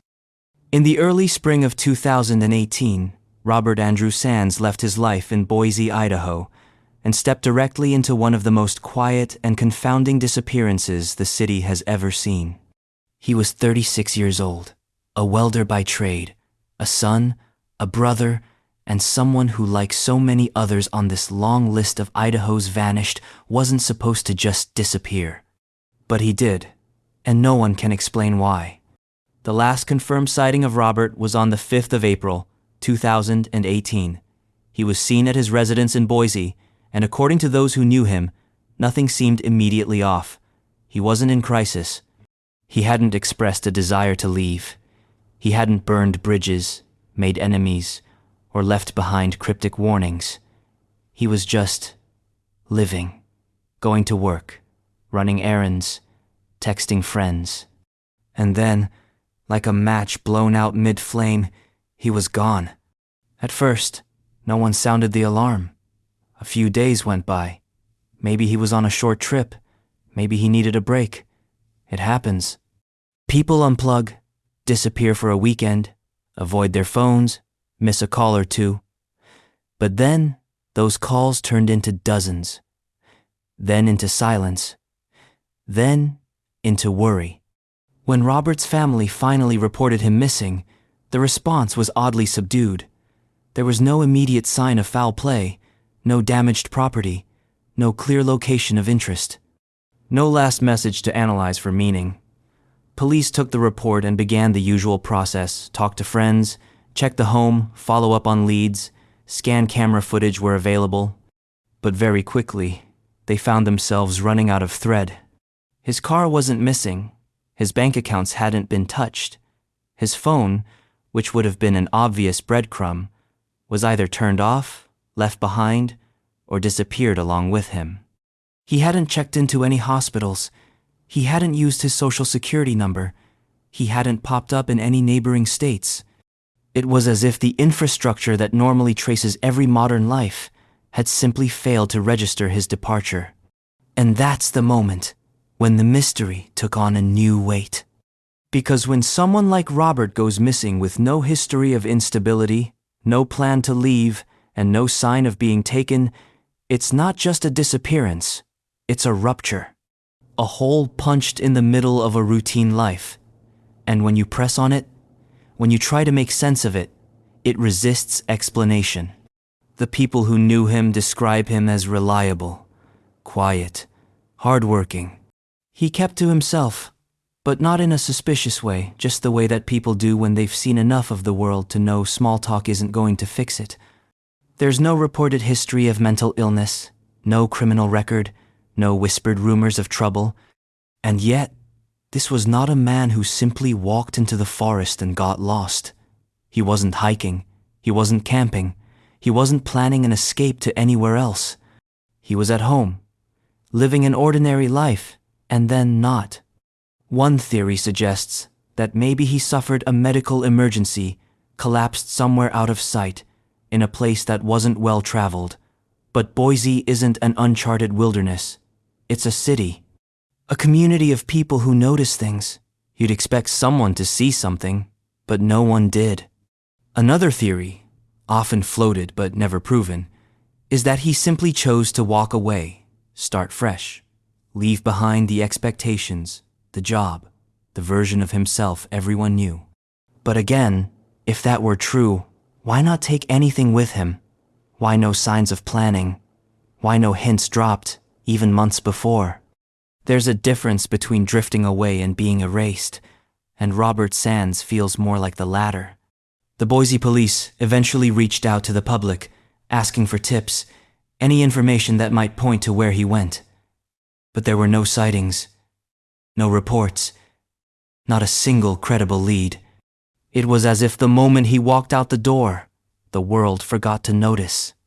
Cases like Robert's don't get podcasts. They don't get documentaries. They don't even get decent newspaper follow-ups. They exist in that strange in-between space where something is clearly wrong but not wrong enough for people to scream about. It's the kind of disappearance that's easy to forget if you're not looking directly at it. Which might be why so many of these cases fall through the cracks. Quiet men, quiet towns, quiet exits. But just because something happens quietly doesn't mean it isn't devastating. For Robert's family, the silence has been unbearable. Each year, they hold on to hope that someone, somewhere, saw something they didn't realize was important. A face in a parking lot. A stranger on a bus. A man who looked like he had a story he wasn't ready to tell. But so far, nothing.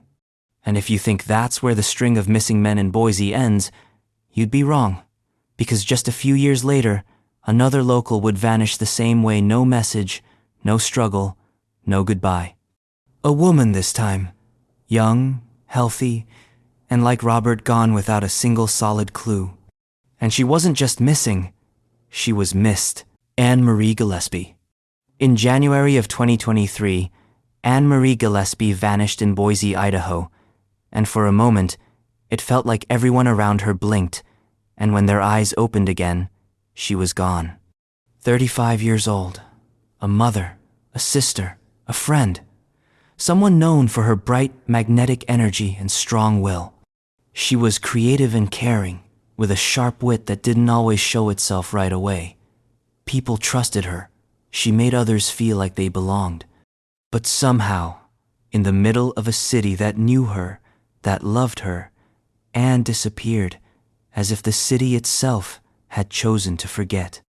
The timeline of her disappearance is so mundane, so ordinary, that it only becomes disturbing in hindsight.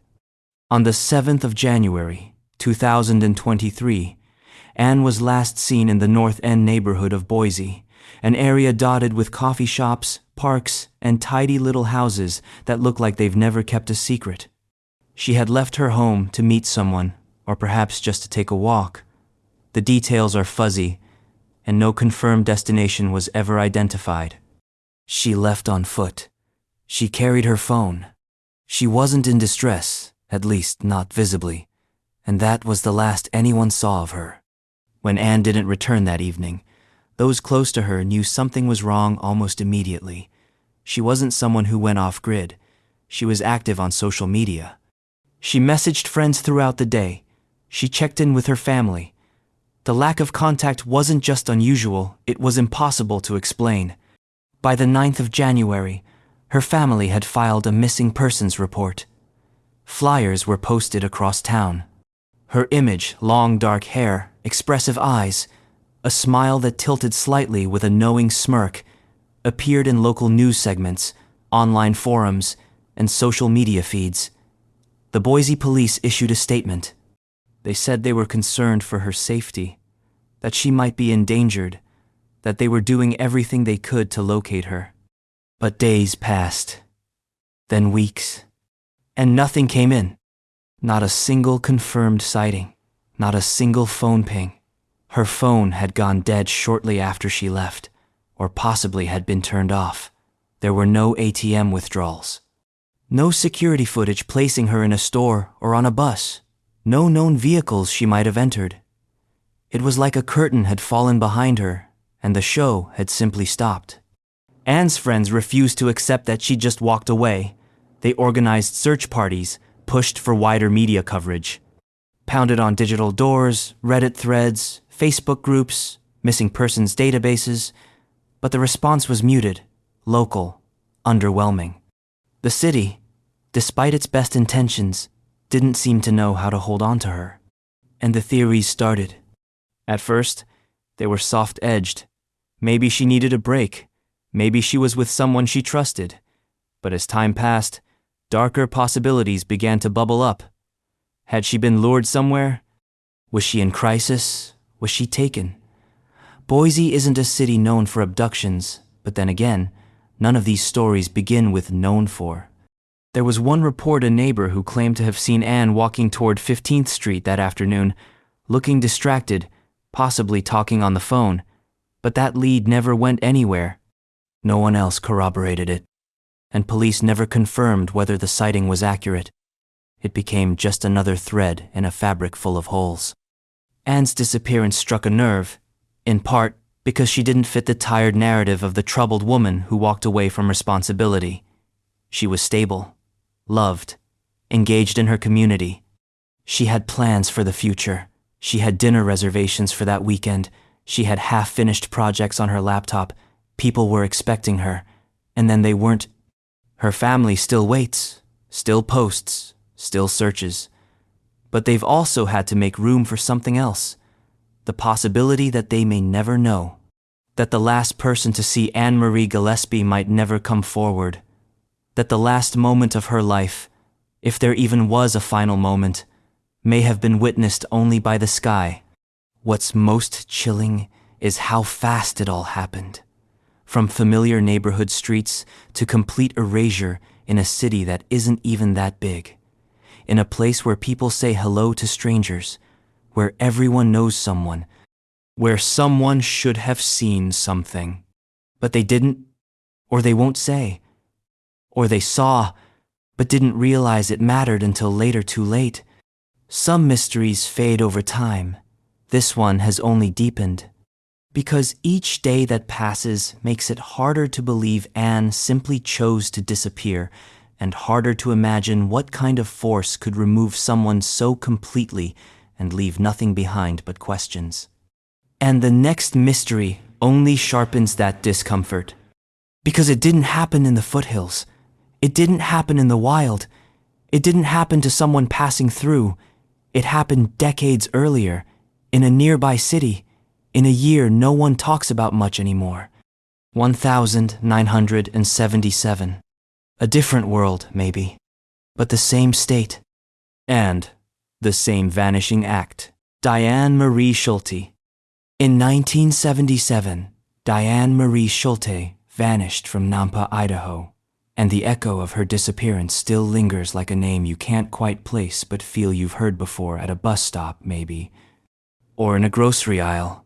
She was 26 years old, last seen on May 5th, and then, for all intents and purposes, she was nowhere.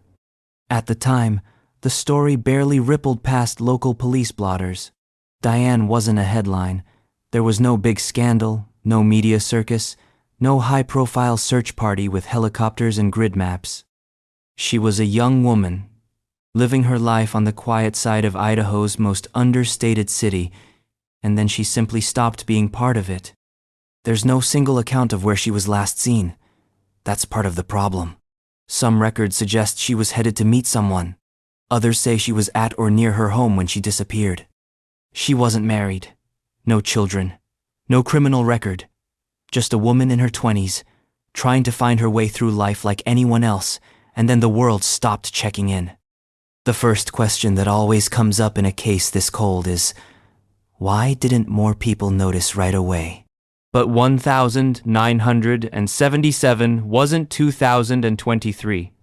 There was no digital footprint, no real-time messaging, no panic button disguised as a text. If you didn't show up somewhere, people might not assume the worst for days. And by then, whatever trail there was had already gone stale. There's no known vehicle associated with her disappearance. No final phone call. No witness who came forward with a compelling timeline.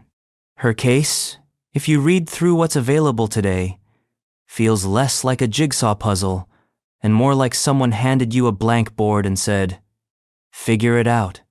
Family members tried. They filed reports, made calls, pressed for information, but Nampa wasn't equipped for something like this back then. Not really. Not for a case without blood or debris. Not for a woman who didn't leave behind evidence of anything. No suicide note, no angry journal, no screaming ex, no signs of struggle, just the raw absence of presence.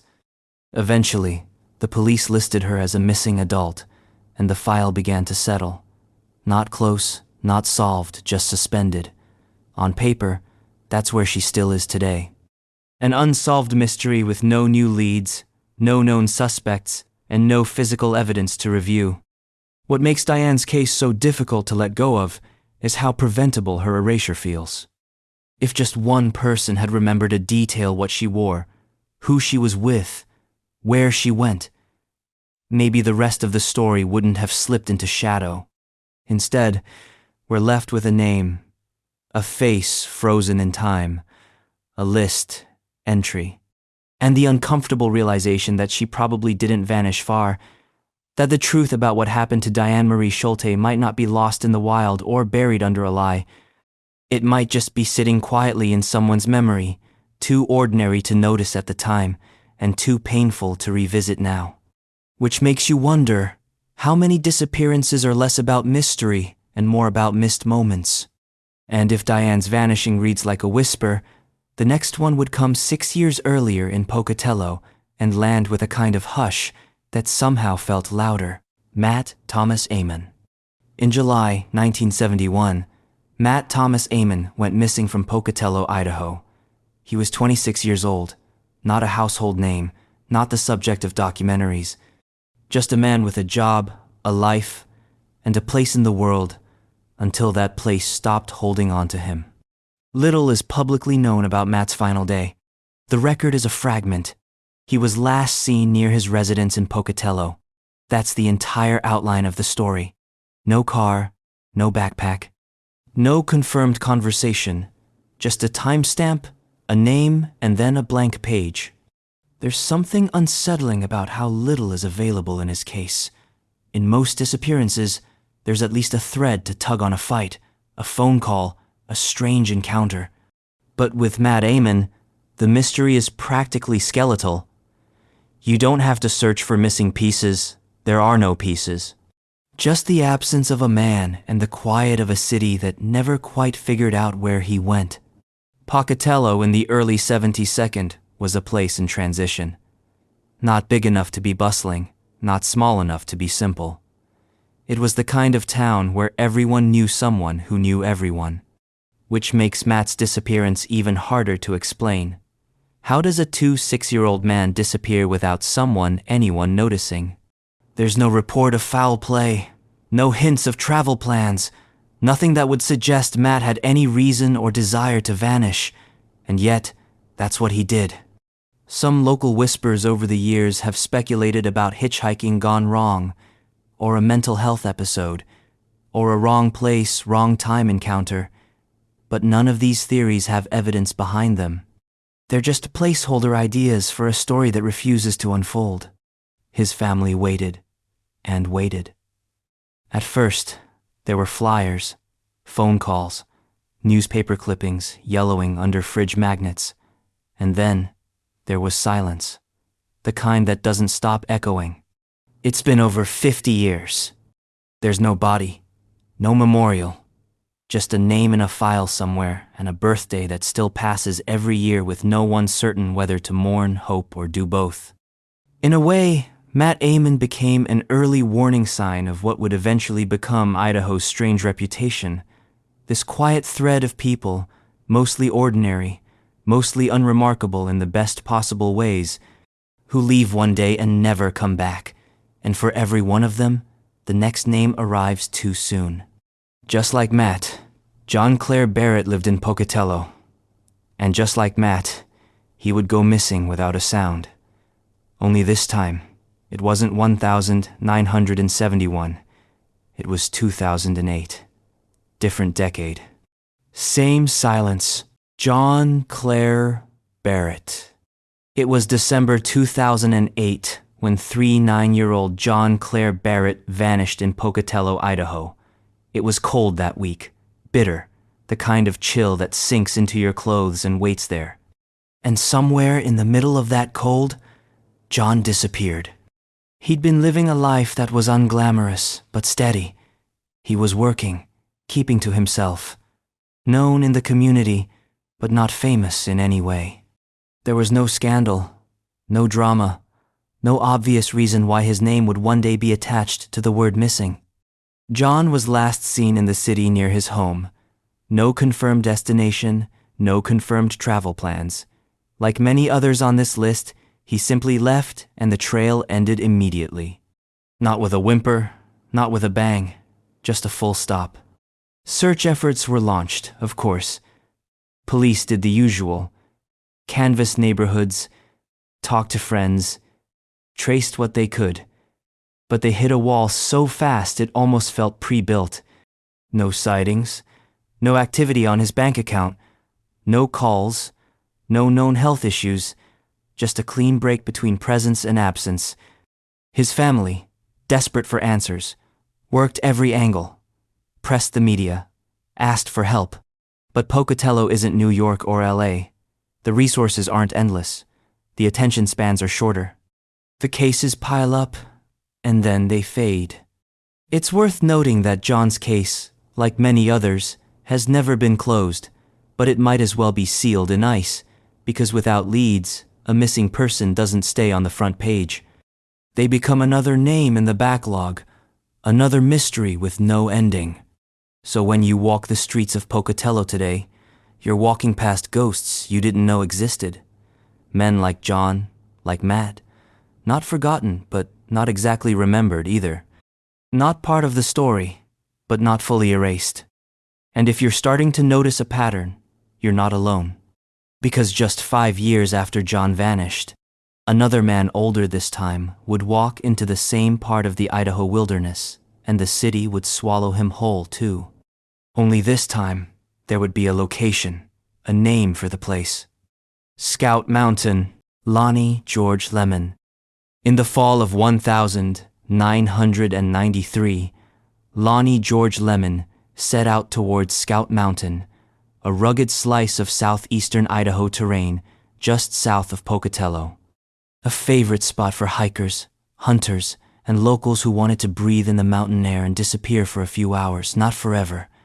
But for Lonnie, that's exactly what happened. He was 50 years old, a Navy veteran, familiar with the outdoors, and known to take regular trips into the mountains just to clear his head. On the 18th of October, Lonnie reportedly told someone he was heading out towards Scout Mountain for a short trip. He didn't say much else. That was the last time anyone spoke to him. A few days later, his vehicle was found near the mountain, parked neatly, nothing visibly disturbed. But Lonnie was gone. No note left behind. No obvious signs of struggle or confusion. It looked for all intents and purposes like someone who had stepped out for a walk in the woods and simply never returned. At first, search crews treated it like a typical overdue hiker situation. The weather was turning colder, but not dangerously so. They assumed he'd wandered too far and gotten turned around. Or maybe he'd slipped and was waiting somewhere for help. Helicopters were brought in. Foot patrols swept the trails. Dogs were used to track his scent. But nothing ever turned up. Not a shred of clothing. Not a single footprint. Not one piece of evidence that he'd ever moved beyond his parked car. It's easy to assume that wilderness has a way of swallowing people, and Idaho certainly has the acreage to support that theory. But what made Lonnie's case feel different was how routine the setup had been. This wasn't an unfamiliar route. It wasn't some deep backcountry expedition or a reckless solo challenge. It was a place he'd been before, a quiet hike on a cool day. He should have come back. Some speculated that maybe Lonnie had experienced a medical emergency, a heart attack, a stroke, something fast and quiet that left him unable to call for help. But again, no body, no trace. And the area around Scout Mountain isn't some unsearchable labyrinth, it's a popular recreation site.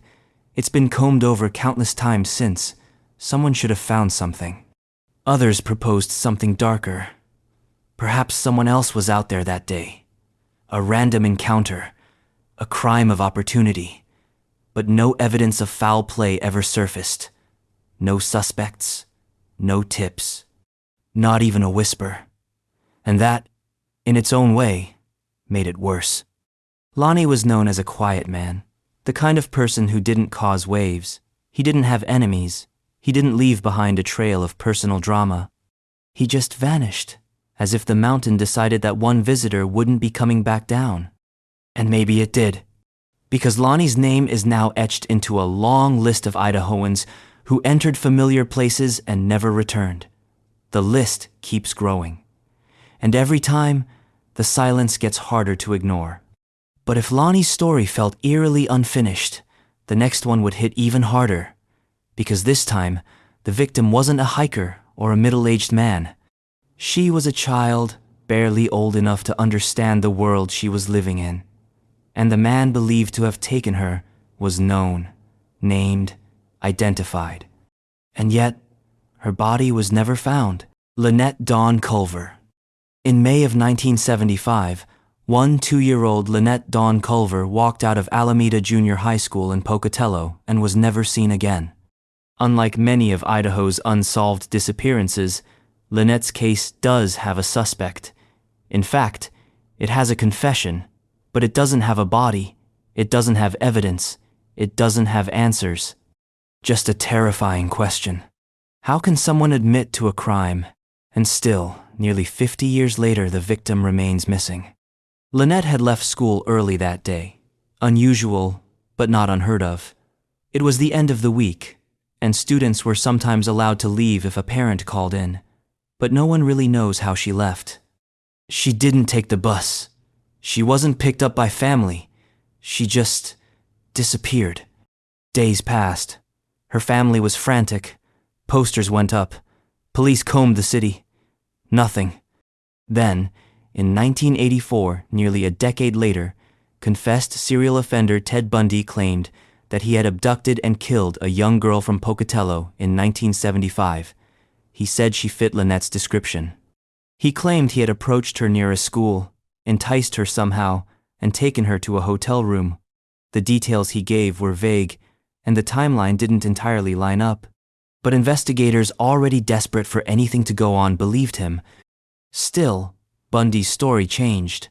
His memory, unreliable even when convenient, shifted over the years. Some details grew more gruesome, others softened. But what never changed was this. He said the girl was Lynette, and he said her body was gone, dumped into a river, lost to the current, unrecoverable. And that's where the trail ends. Authorities searched the Snake River, dredged areas, interviewed witnesses from the time, but the forensic tools of the 1972nd weren't what they are today. No DNA, no security footage. No cell phone records, just word of mouth, and the word of a man who was known to lie. To this day, Lynette's body has never been found. Her case remains technically open, though unofficially, most assume Bundy told the truth, or something close to it. But here's the uncomfortable thing about that assumption. It lets everyone stop looking. If the killer is caught, if he confessed, if he died in prison, why keep the case open? Why dredge up pain? Why chase a ghost? Because she still hasn't come home. Her family still exists. The town she left behind still whispers about her.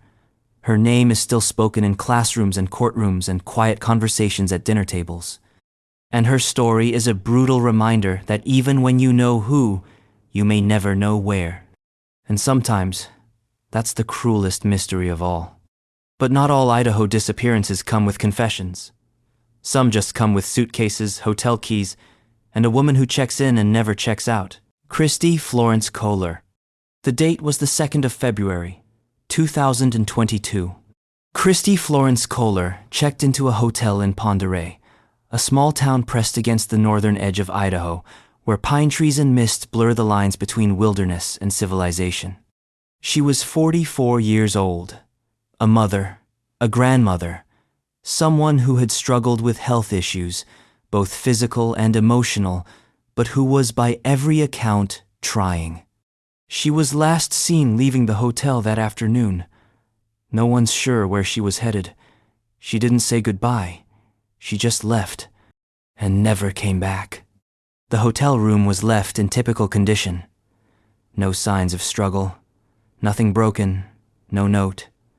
Her belongings were still inside: clothes, toiletries, her purse. Her car was still parked outside. But Christy was gone. The initial search focused on the surrounding area. Pend Oreille isn't a big town, but it's adjacent to miles of wilderness, the kind of place where it's easy to disappear. Officers and volunteers combed the riverbank, searched the wooded trails, interviewed staff at nearby businesses. But there was nothing. One theory suggested she may have wandered off and succumbed to the elements. It was winter, and the nights were freezing, but Christy had left without her coat, without her medication, without anything that suggested she intended to walk far. Her family doesn't believe she planned to vanish. They've said so publicly, over and over. She was in a transitional period, yes, but she wasn't running from anything. If anything, she was trying to start over. That's what makes the case so haunting. It doesn't have the feel of a plotted escape. It feels like a stumble into an open question. To this day, no trace of Christy has been found. Not in the rivers, not in the woods, not online. No activity, no clues. Just the strange, cold vacancy of a woman who walked out of a hotel room in a small town and was absorbed by the quiet. And that quiet? It's been getting louder. David Clark Schimmel Jr. In 1986, David Clark Schimmel Jr. walked out of his home in Sandpoint, Idaho, and vanished into one of the deepest silences northern Idaho has ever managed to produce. He was 34 years old, a son, a brother, a man trying to find his footing in a life that had already given him more shadows than light. His story doesn't begin with drama. It begins with slow, small steps, ordinary moments that don't look like omens until they're all you have left. David had moved to Sandpoint a few years prior. It's the kind of town that hugs the edges of things, the edge of the mountains, edge of the lake, edge of the map. Back then, it was even quieter than it is today. Not a place you go to disappear, a place you go to heal or to start over. For David, it was both. He was last seen on the 7th of July, 1986. There was no known argument, no big event, just a man walking away from his home, possibly to run an errand, possibly for no reason at all, and never returning. His personal belongings were left untouched. His car remained where he had parked it. He didn't tell anyone he was leaving, and he didn't take anything with him. At first, the police didn't seem especially alarmed. Adults go missing all the time. Maybe he wanted space. Maybe he was on a road trip, but his family knew better. David wasn't the type to disappear without contact. He had his struggles, yes, but he wasn't reckless. He always checked in, always came back. When he didn't, the search began, but it was already late. By the time anyone realized something was seriously wrong, the trail had cooled to the point of uselessness. Local officers did what they could. They talked to friends, canvassed neighborhoods, checked hospitals and shelters. But Sandpoint is a place surrounded by possibility. Mountains, rivers, lakes, forest roads that lead nowhere and everywhere. You can search all day and still not cover a single fraction of it. Some speculated that David had gone for a walk and suffered a medical emergency. Others suggested something darker, maybe a wrong place, wrong time encounter, or a fall into the lake, or the woods claiming another name. But no body was ever found, no trace, no sightings.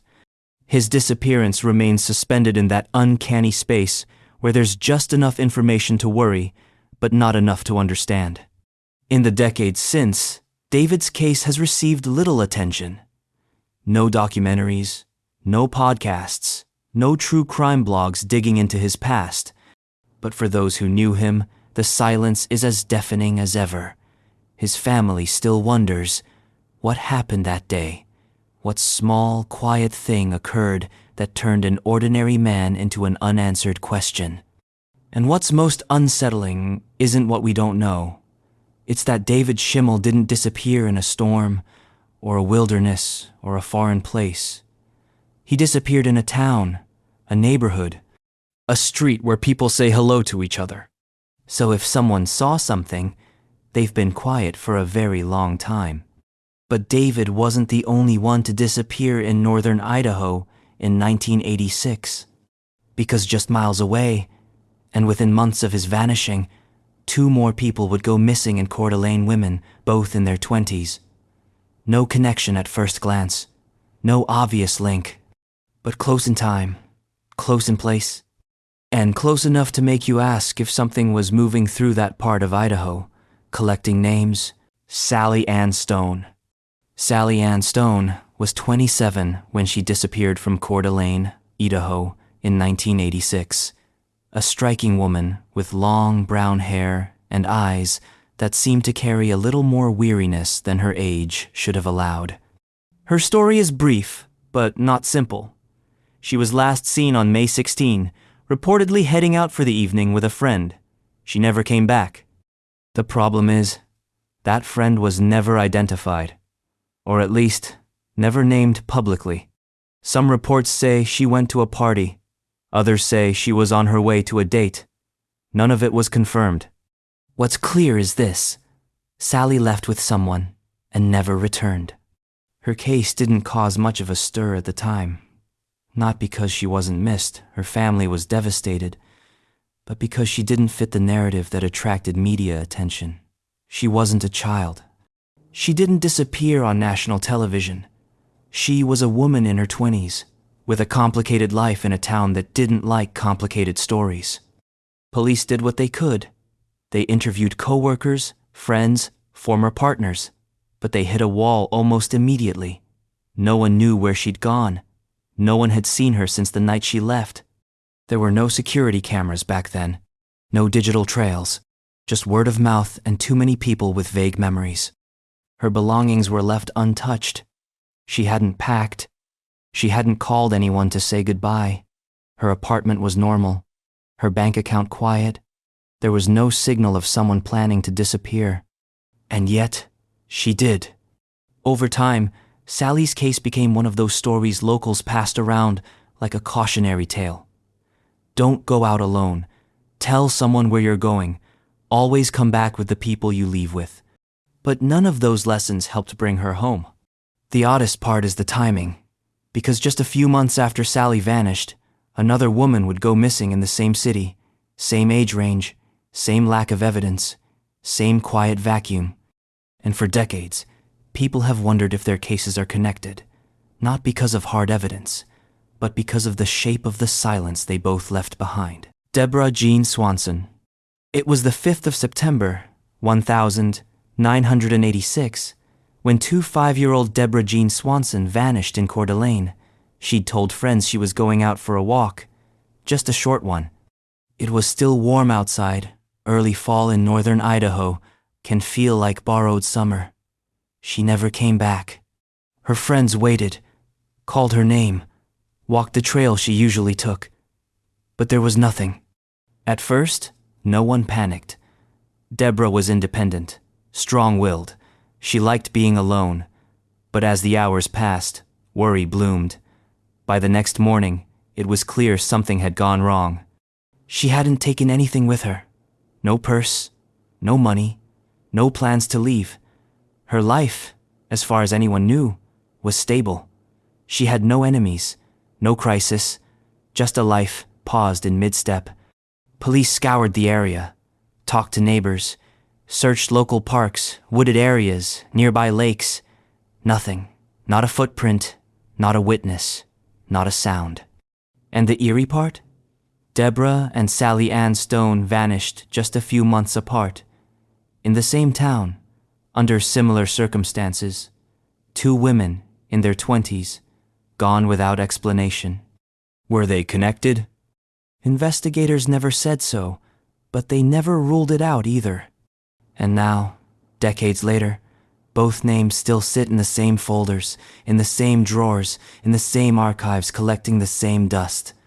It's easy to look away from cases like these. Too much time, too little evidence, too few answers. But Deborah deserves more than that. So does Sally, so does David. And the next person on the list? He vanished from the same town just recently. He wasn't in his 20s, he was in his 50s. But he disappeared just as completely. And just as quietly. Brett Allen Hughes. In the summer of 2023, Coeur d'Alene, Idaho, added another name to its already heavy catalog of missing persons. This time, it was 7-year-old Brett Allen Hughes, a man known for being steady, rooted, and by all accounts, unlikely to simply vanish. On the 1st of August, he was reported missing.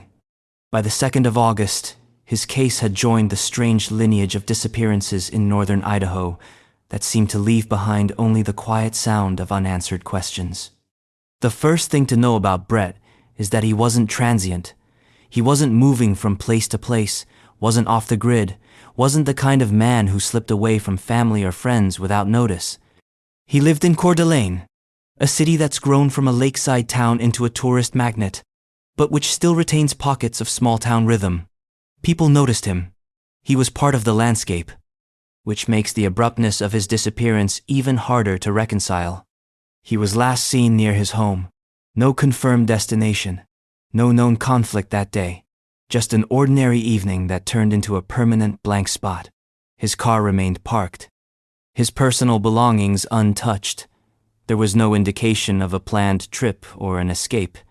The police described him as endangered, though they didn't specify why. That word, endangered, gets used often in missing persons cases. It's a legal phrase, but it carries its own emotional weight. Someone is vulnerable. Someone is at risk. Someone is gone under circumstances that are not normal. Search efforts began quickly. Local officers canvassed the area, volunteers checked trails and nearby wooded spots. Brett's description was broadcast. About 5'10", average build, graying hair. The kind of details that make you realize how ordinary it all is. He could have been anyone you pass on the street. He could have been the man in line at the grocery store. But he wasn't anymore. He was absent. And the odd part is that Coeur d'Alene isn't sprawling. It's not the kind of place where someone can walk a mile and never be seen again. Between the lake, the hills, and the neighborhoods, there are always people, always cars, always someone watching. So, how did Brett manage to leave without anyone registering his exit? His family, understandably, refused to believe he'd left willingly. He had connections, responsibilities, and no known reason to disappear. His friends echoed the same sentiment. This wasn't him. Which leaves only 2 broad options. Either something sudden and unexpected happened, an accident, a medical event, something that stopped him mid-routine or someone else was involved. But no clues emerged. Not a shoe, not a wallet, not a signal. His bank account stayed silent. His phone didn't provide a trail. Days stretched into weeks. The news cycle moved on. And Brett Hughes became another name in the growing string of adults in Idaho who left their homes and didn't come back. The eeriest part is how his case fits into a pattern. Coeur d'Alene already had the disappearances of Sally Ann Stone and Deborah Jean Swanson in the 1982nd. 2 women gone without explanation. And now, nearly 4 decades later, another resident, different in age and circumstance, but lost in exactly the same way, without a trace. You start to notice the repetitions. A city on the edge of a lake, people leaving home on foot, no evidence left behind, no closure offered. Almost like the geography itself has a script it keeps reusing, decade after decade. For Brett's loved ones, there is no conclusion. They wait, they ask, they keep his name alive, because that's the only weapon they have against silence. But the mountain air doesn't answer back.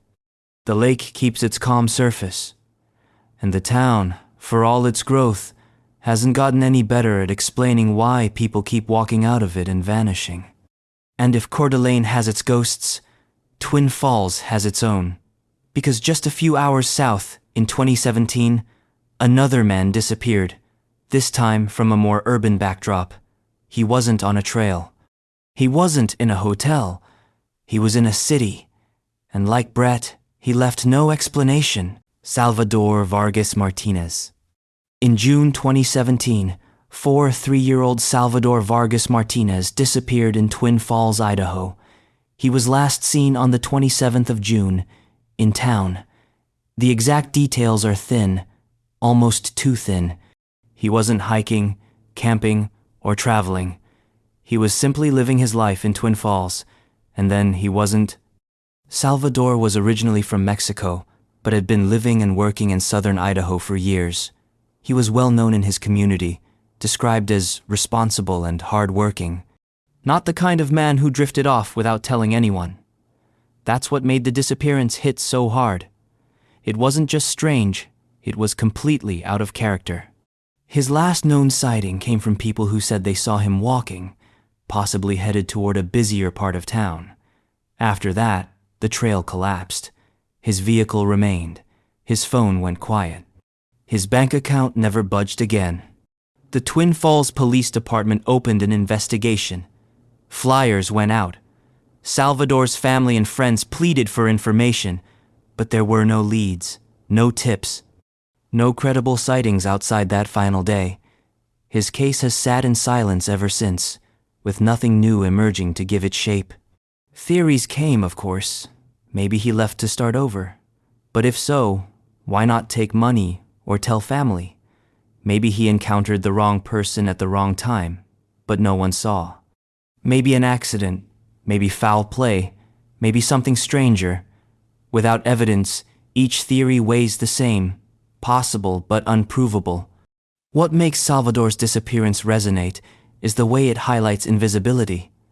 People like him, immigrant, working class, living in a small city don't get national news coverage. Their vanishings don't spark documentaries. Their names fade faster. But the lack of attention doesn't mean the mystery is smaller. If anything, it makes the silence bigger. And as it turns out, Twin Falls wasn't done. Just 6 years later, in 2023, another man disappeared from the same city, older than Salvador, similar suddenness. Another blank entry on Idaho's long ledger of absence. Todd William Wunsch II. In May of 2023, 2-year-old Todd William Wunsch II went missing from Twin Falls. He was last seen on May 14th. The details, again, are scarce, uncomfortably scarce. He was in the city, he left, and no one knows what happened next. Todd had been living in Twin Falls for years.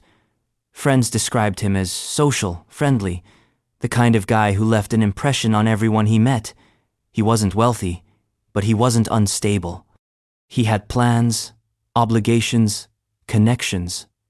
And yet, something broke the thread of his life that may, and it hasn't been tied back together since. His disappearance was quickly reported. His family raised alarms.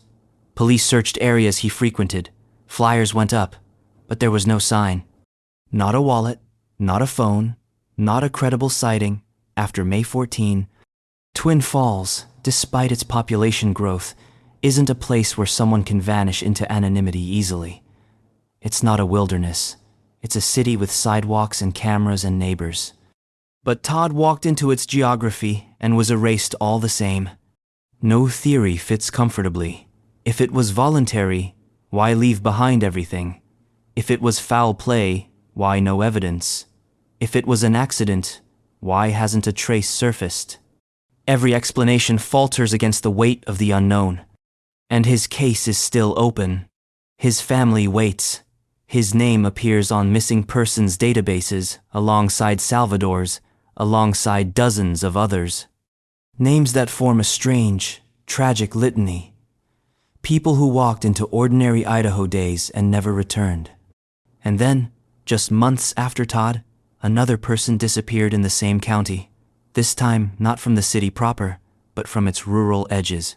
A man in his 30s.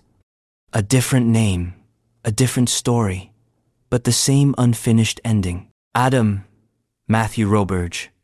In September of 2023, Adam Matthew Roberge disappeared in rural Twin Falls County, Idaho. He was 31 years old, a man whose life, like so many others, was quietly moving forward in ordinary rhythms, work, friends, daily routines. Then, without foreshadowing, without explanation, he simply vanished. Adam's case is one of the most recent on this list, which makes its silence even more unsettling. Usually, time itself is what turns a disappearance into a mystery. Years pass, leads dry up, memories fade. But Adam has been gone less than 2 years, and already the absence around him feels as thick and unmoving as stone. On the 7th of September, 2023, Adam was reported missing in rural Twin Falls County. The details are thin, painfully thin. No confirmed vehicle sightings. No final phone call that spelled out his intentions. No confrontation that marked the moment when things went wrong. Just a gap. Authorities searched the surrounding areas. Twin Falls County isn't wilderness in the traditional sense, but once you move just a few miles outside city limits, it becomes a patchwork of farmland, empty roads, and stretches of high desert that look identical in every direction. People disappear in those places because it's easy to underestimate how endless they feel. But the odd thing is, Adam wasn't last seen hiking or camping. He wasn't preparing for a trip into the desert. He was just living his life in a rural space that had always been part of his landscape. And then he wasn't. His family raised alarms quickly. They knew his absence was wrong. They knew this wasn't voluntary. Adam wasn't someone who cut ties without warning. His possessions were left behind. His phone went dark. His bank account never saw another charge. Police asked the public for tips. Nothing came in that stuck. A few false leads, a few people who thought they saw someone who looked like him, but no confirmed sightings. And here's the part that sits like a weight in your chest. Adam is one of 3 men to vanish from Twin Falls in the past 6 years.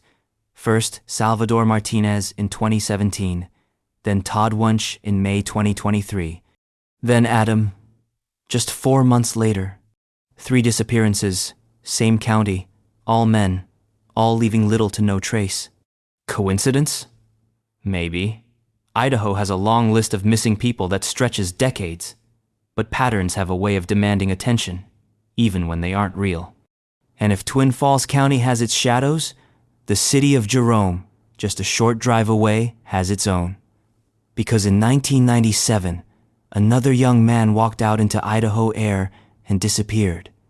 His name was Patrick. His age was just 20, and unlike Adam, he never even got the benefit of 21st century technology to help track him. Patrick Jason Beavers. On the 20th of June, 1997, 20-year-old Patrick Jason Beavers disappeared in Jerome, Idaho. A young man, just beginning the chapter of adulthood where everything is still possibility, still unwritten, and then, in a single day, his story folded into silence. Patrick was last seen leaving his family's home. He didn't say goodbye in a way that suggested permanence. He didn't carry bags or make plans. He just left and never came back. The details of his disappearance are scarce, so scarce that even trying to reconstruct the story feels like assembling a puzzle with half the pieces missing. He was in Jerome. He left, and that's it. No confirmed witnesses, no last phone call, no traceable path. His family reported him missing immediately. Police opened a case. Search efforts focused on the surrounding areas, fields, canals, rural roads. Jerome is small, surrounded by farmland, a place where you'd expect to find someone quickly. But Patrick was not found. In the years that followed, rumors filled the gaps left by the absence of evidence. Some suggested he'd left willingly. Others whispered about foul play, but there was nothing to back it up. No body, no belongings, no sign of struggle. Patrick's family never gave up. They searched, they asked, they kept his name alive. But time does cruel work. Seasons pass, leads fade, and eventually the case slides into that drawer where missing becomes less of an adjective and more of a category. And Jerome didn't forget entirely. Patrick's name still surfaces in missing persons databases, in quiet conversations, in the minds of those who grew up knowing him. But the years haven't delivered answers. They've only made the silence sharper. What lingers most about Patrick's case is the abruptness. He wasn't traveling. He wasn't in danger. He wasn't on some precarious edge of his life. He was home. And then he wasn't. And the strange part is, Jerome wasn't finished. Because 22 years later, in 2019, another man would vanish from the same city. This time not 20 years old, but 56. This time not a young man on the edge of life, but an older one in the middle of it. And just like Patrick, he left no explanation. Craig Delroy Barnett. In April 2019, Jerome once again lost someone. His name was Craig Delroy Barnett. He was 56 years old, last seen on the 18th of April. His life was steady, ordinary, lived out in the rhythms of a small town, and then it broke. Craig's disappearance, like so many others, started with small absences. He didn't show up where he was supposed to be. He didn't call. His family couldn't reach him. At first, it seemed strange. By the end of the week, it was terrifying. His last confirmed sighting was in Jerome itself. After that, nothing. His car wasn't reported missing. His bank account never stirred. His phone went silent. He left no note, no plan, no trace. Police investigated. They searched areas around Jerome, checked surveillance, asked locals if they'd seen him. But Craig's trail collapsed almost immediately. There wasn't even enough information to build a timeline. Just a date, a name, and then absence. His family, like Patrick's before him, kept searching. They pushed for updates. They held out hope. But the investigation went quiet. No evidence surfaced. No suspects emerged. And now, Jerome has two ghosts. Patrick in 1997, Craig in 2019. Different ages, different decades, same silence. It makes you wonder, how many small towns in Idaho have their own pair of missing names, their own stories half told? Because when you line them up, one after another, you realize that the disappearances aren't scattered, they're clustered, and the clusters are getting harder to ignore. And Boise, of course, has its own clusters, because just a few years before Craig went missing, in 2016, Another man disappeared there, older than Craig, but just as abruptly. And, like so many others, without a trace. Darwin Lee Hope. In October 2016, Boise lost another resident to the long ledger of absence. His name was Darwin Lee Hope.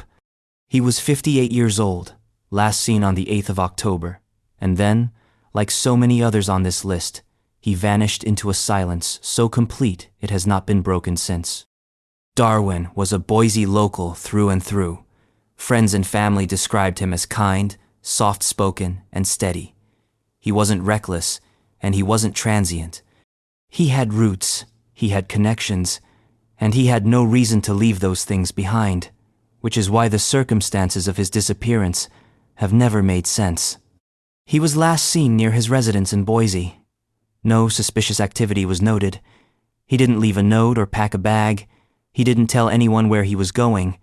He just left or was taken from the space he occupied. His car remained. His wallet and personal belongings remained. His phone went quiet. The search began quickly. Boise police issued a statement and asked the public for tips. Flyers circulated. Volunteers scoured neighborhoods, nearby parks, and the stretches of the Boise River where people often walk but sometimes disappear. Nothing turned up. The silence around Darwin's disappearance is what makes it so haunting. There was no storm that day, no long hike into the mountains, no chaotic backdrop to explain how someone might vanish. He wasn't a stranger passing through. He wasn't camping in remote wilderness. He was home, in the middle of a city. And then, he wasn't.